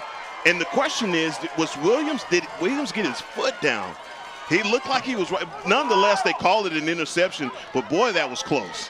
There is no review in Texas high school football until we get to AT&T Stadium and the 12 state championship games. So the call on the field is what the call will be. I'm taking another look at the feed on our YouTube stream right now, no doubt. In fact, two feet in bounds. Oh, wow. Yes.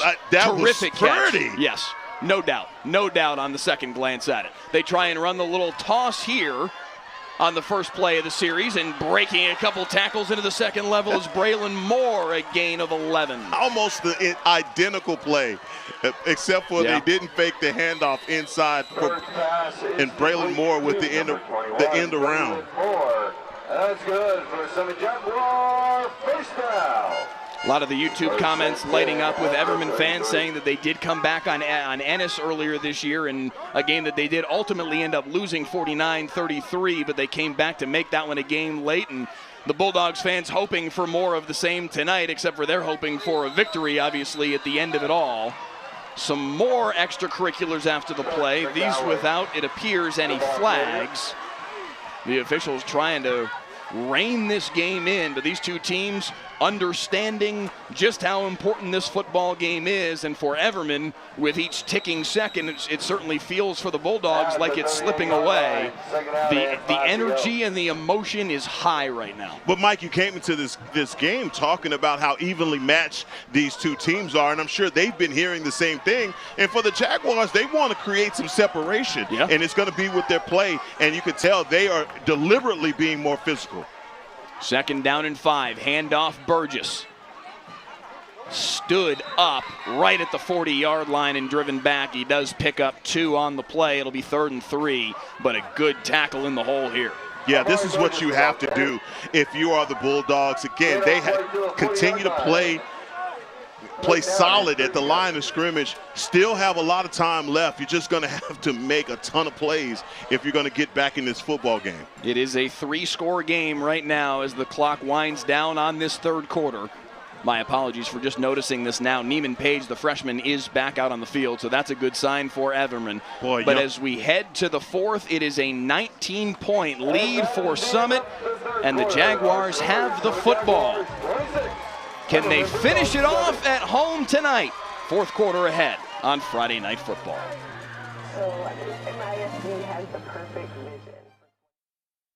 WFAA has a legacy of changing the system.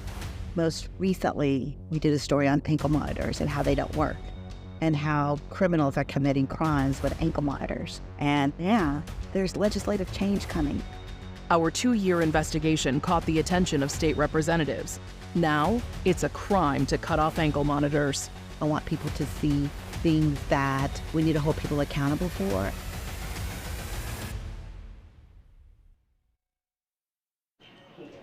So if you're considering it, I can't think of... Back on Friday Night Football, 2 touchdown receptions from Joseph Williams and an interception in the end zone to end an Everman drive. A terrific night from the senior. And Fernando de la Cruz in the YouTube comments says he remembers when Williams was a freshman and a sophomore playing quarterback for this Summit Jaguars team. He says he's always been a dog, and we have seen that tonight in spades with the plays that Williams has made to give his team a better chance to win the football game. 3rd down and 3. Handoff Burgess. This kid is hard to stop. No, he really is, and he's a hard inside runner. But he always makes the right decision by reading his blockers and getting around them. And even though he may run into a few of these guys, and I tell you what, he at number 75, Jaden Ferdinand, have they run into each other quite a bit. Ferdinand operating as a lead blocker. 1st and 10 to the air here for Bird, looking deep, picked off. They went for Isaiah Allen, and the interception. 12 on 12. It's McBride who comes up with the ball. Boy, did they need that from McBride, a kid that is all confidence. He's just reading. He acts as the receiver there. He reads it the same way. And boy, he's lucky he didn't get a flag at the end of that, throwing the ball up in the air. That's good constraint from the referee. Because usually you get a flag. Think somebody's happy now. It's a good thing we're on the internet and not on Channel 8 proper, because there are some fired up Everman Bulldogs on the near sideline right near our crowd mic. 1st and 10 for the Bulldogs at their own 8-yard line, but they've got the ball back. That's the important piece of it here. Shotgun here for Baspet. All wide receivers empty set, and there's Legend Journey again with the sack. 5. This kid is going to Cal. He has a ton of offers. But this, there's every time that we've seen him, Mike, I've come away with the impression of this kid and just how physical he plays and his ability to get stops when he decides if pressure's on, he needs to get to the quarterback. Legend Journey always finds a way. Shout out to Julius Lewis in the YouTube comments. Throw right side, incomplete. Some miscommunication there between Basped and Isaiah McMillan. Julius Lewis, the predecessor to you, Hackma Harrison, as our color commentator here on Friday Night Football. He was in your chair a couple years ago, now an assistant coach at Arlington Seguin, one of the teams in this district that got a big upset win last night over Ennis to insert themselves into the playoff conversation here in District 5-5A Division II. So a shout out and a congratulations to Julius Lewis and his Seguin football team. They're making some plays here and getting themselves into the conversation. Making plays tonight, though, here is Legend Journey. Legend Journey. How could you forget the name? This kid's fantastic. Album is releasing right after this game. Okay. he is making a statement right now. Way to go, 5. I mean, each and every time that the Bulldogs have had an opportunity to make a play or needing to make a play, it always seems like he and Mario White are in the backfield disrupting the timing of their plays. Stamped on Legend Journey's CD, parental advisory, explicit content. Yeah, sacks. This is a creative little play by Freeman up the far sideline off the bounce, and he'll score. Michael Freeman okey-doke the coverage team from Everman and takes it to the house.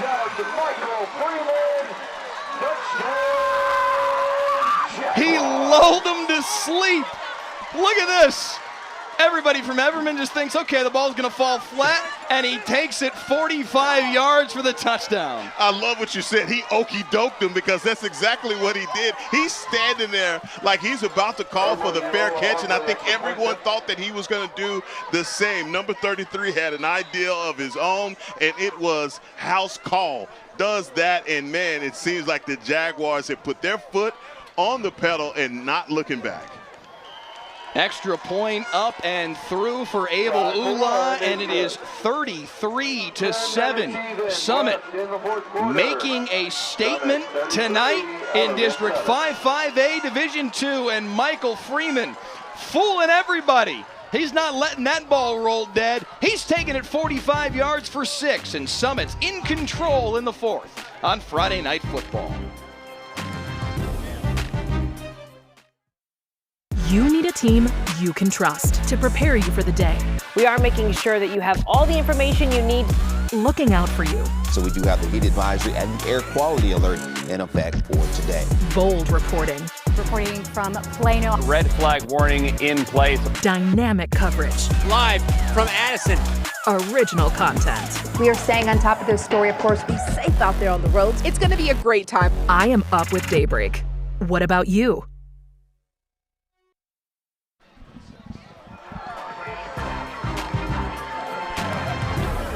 A couple weeks ago, the Summit Jaguars played on TV with our friends on CW33 when they played Midlothian Heritage on a Thursday night.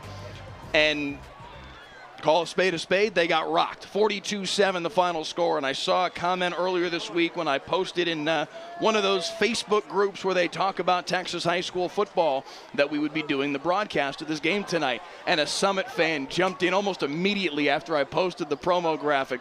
And he says, oh, God, this game's going to be on TV. We're terrible when we're on TV. It's like the kiss of death for our team. On the kickoff. Not tonight, friend. Your team has come to play and put on a show tonight here on Friday Night Football. No, they really have, and I've been really impressed with their resilience. We have to remember, Everman took the first play, the first drive, and scored. And it looked like they were going to have their way in this game. Man, it seems like the Jaguars have steadied themselves. It was the second quarter for me where you started to see them dominate up front. And, man, that has been the difference in this game, the way that they have dominated up front on the offensive and defensive line. The football to the 38-yard line. Jace Jones in the YouTube comments saying, y'all smell a comeback? I'm Jamie says, yeah, Jace, I do. Everman with a mountain to climb here. They go to work from their own 38. Baspid, nice catch by Isaiah McMillan for the first down across midfield. And a good start for Everman. How did he catch that? I mean, that's one of those, the ball is high. Look at him elevate, go up, get his paw on it, and bring it in. Velcro. 1st and 10 at the 48 in Summit territory. Everman has got to hurry. It is a 4-score game at 26 points, the lead for Summit.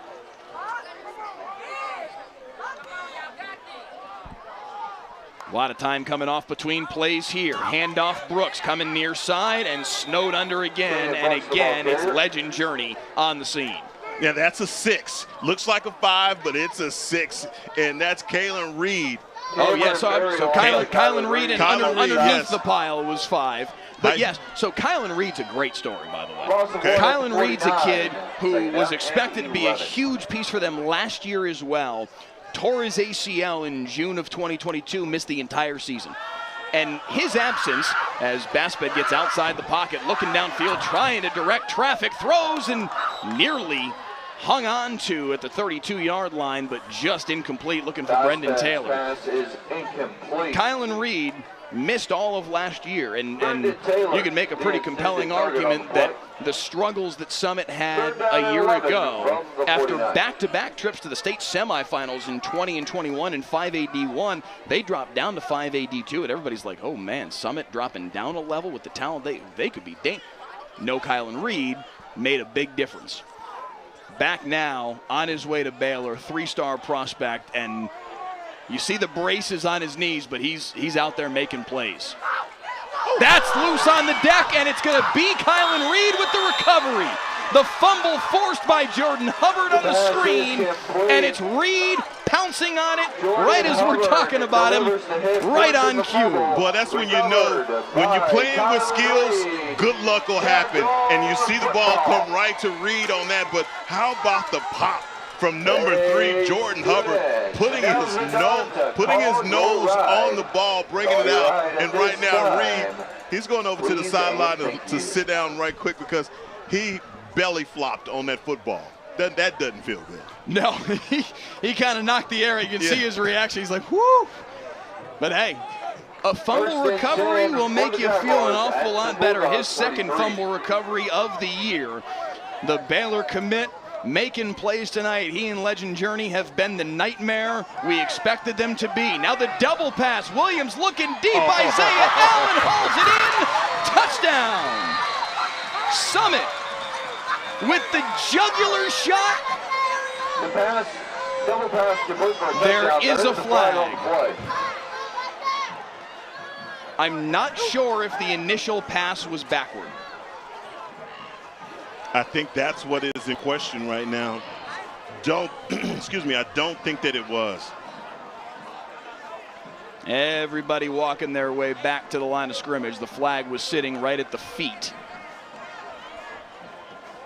of where the pass was thrown by Williams.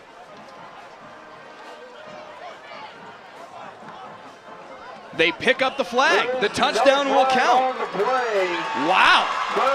All of that suspense for nothing, and that is a great call by offensive coordinator Kendrick Pope. Look at this. Unfortunately, not a great look at it there, as Williams was out of the frame on our replay, unfortunately. But that was one heck of a way for Summit to put this one to bed.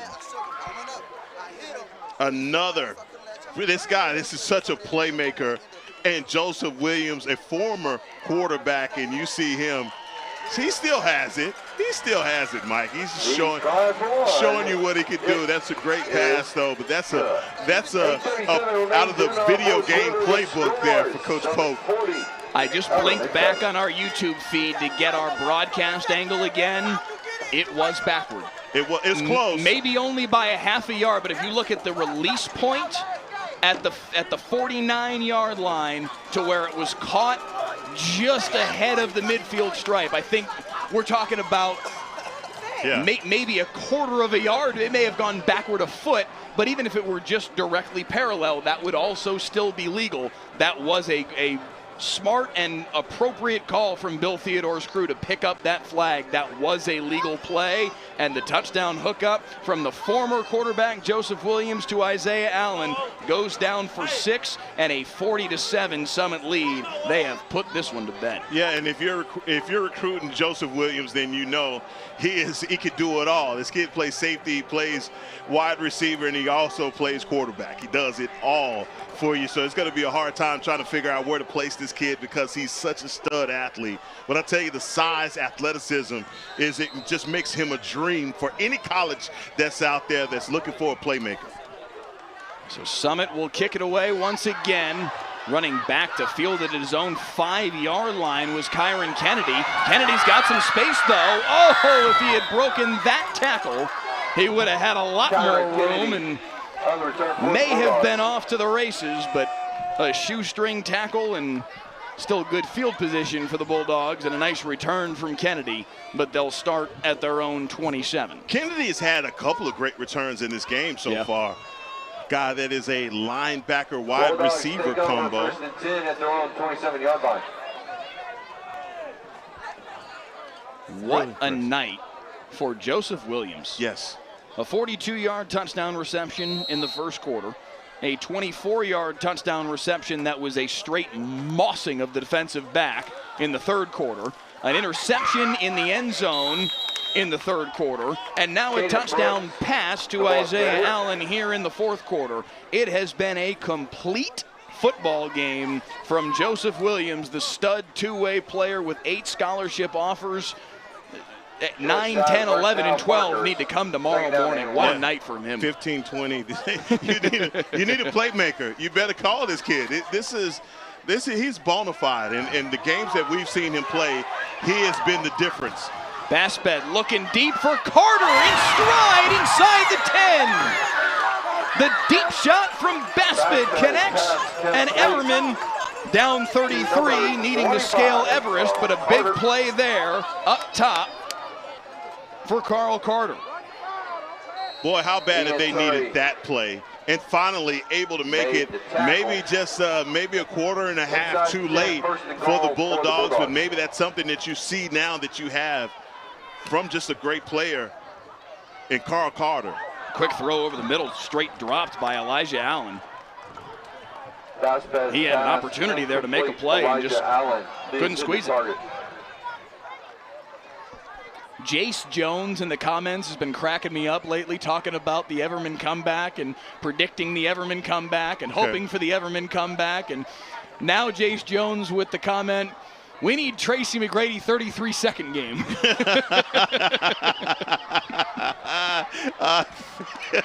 I feel you, brother. I'm right there with you. Jordan Hubbard with another nice play, cutting him down on the handoff here for Brooks. It's another guy that's been having a solid game. Number 3, Jordan Hubbard. Seniors laced in that linebacker group.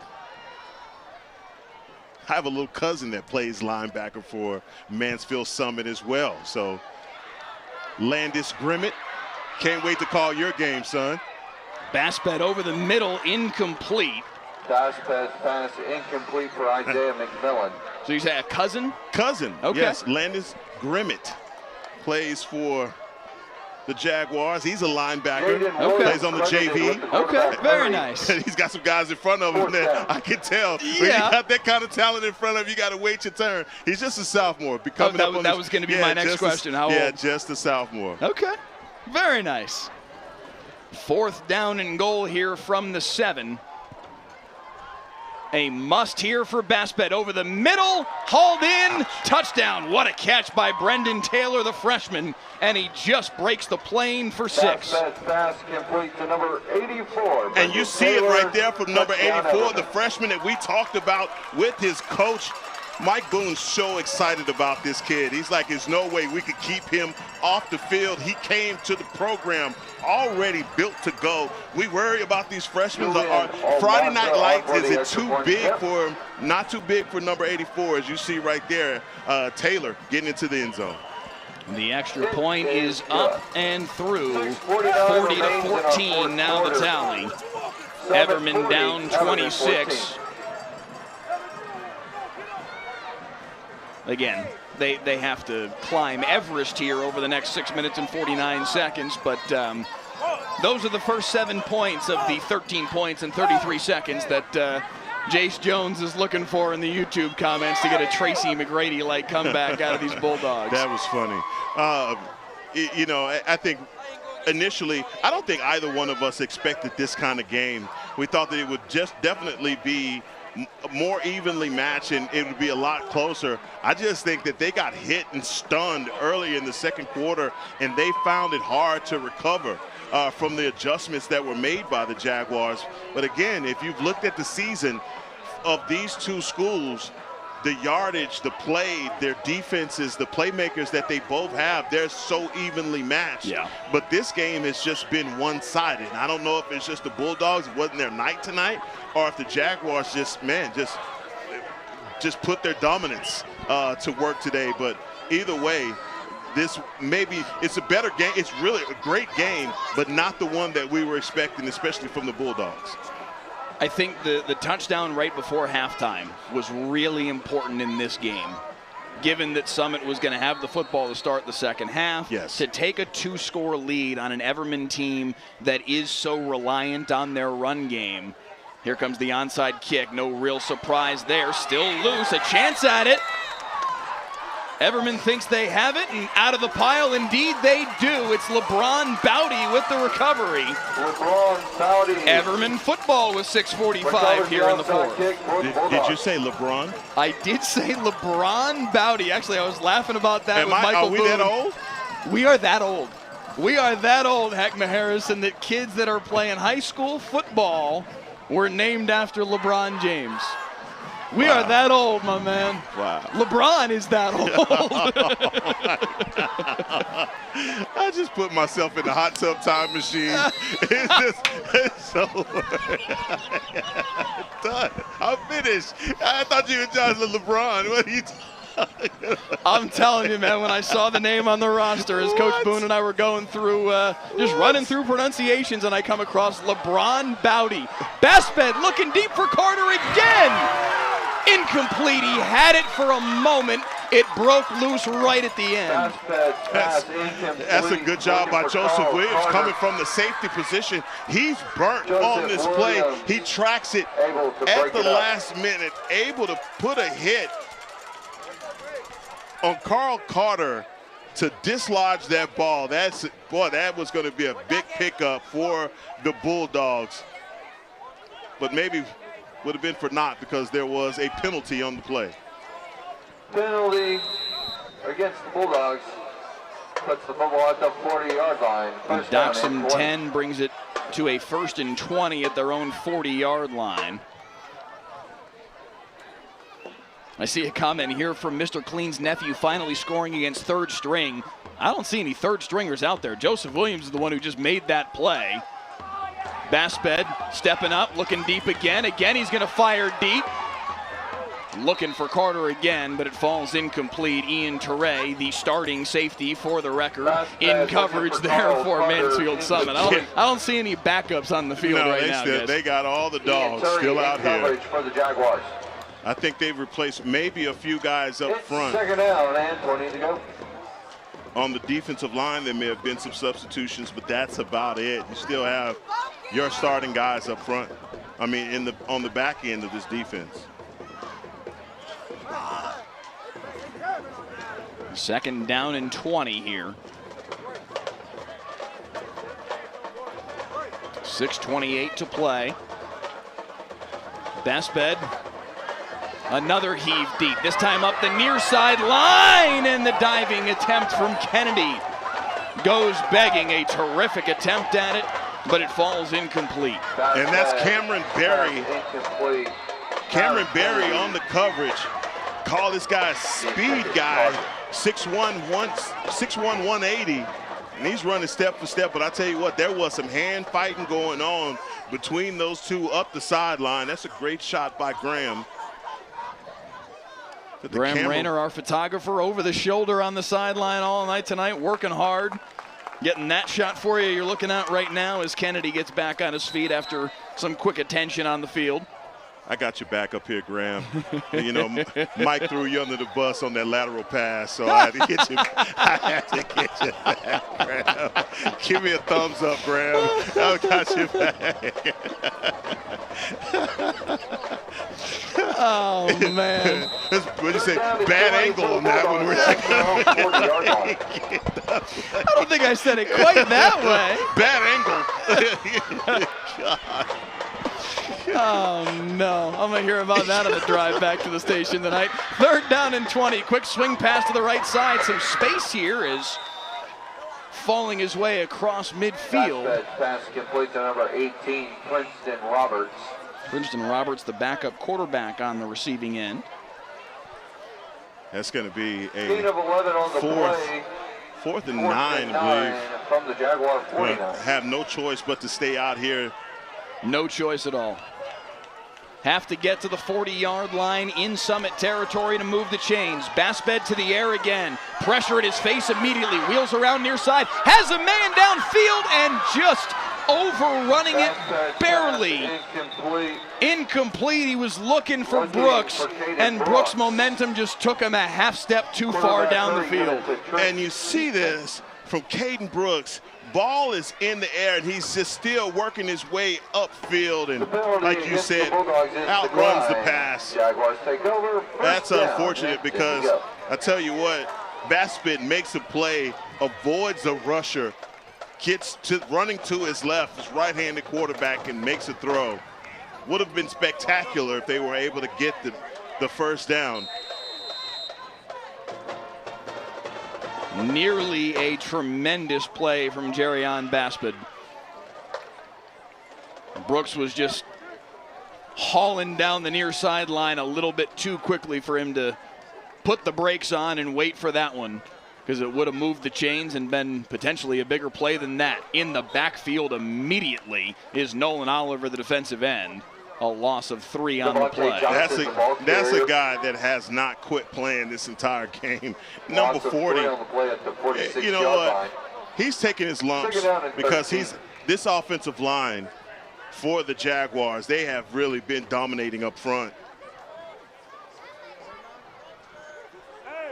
2nd and 13 as that clock continues to bleed. Everman's slim chances getting slimmer with each tick of the clock. Handoff up the middle here. John Williams falling forward across the midfield stripe. It'll be 3rd down and 8. I'm sorry, I don't have a 73 on my roster, but this right tackle, number 73 for the Jaguars, is special. And I've been looking to find him and just say something about him. But, man, this right tackle for the Jaguars, if anyone knows who number 73 is, please let me know, because this kid has been dominating up front. There is no 73 to speak of on any roster we have from Mansfield Summit. Nice play up the far sideline. He's huge. So the first down in the hands of Tristan Cup. Run to the 33-yard line. That's good for Summit Jaguars. All the way down to the 33, and another first down for Summit.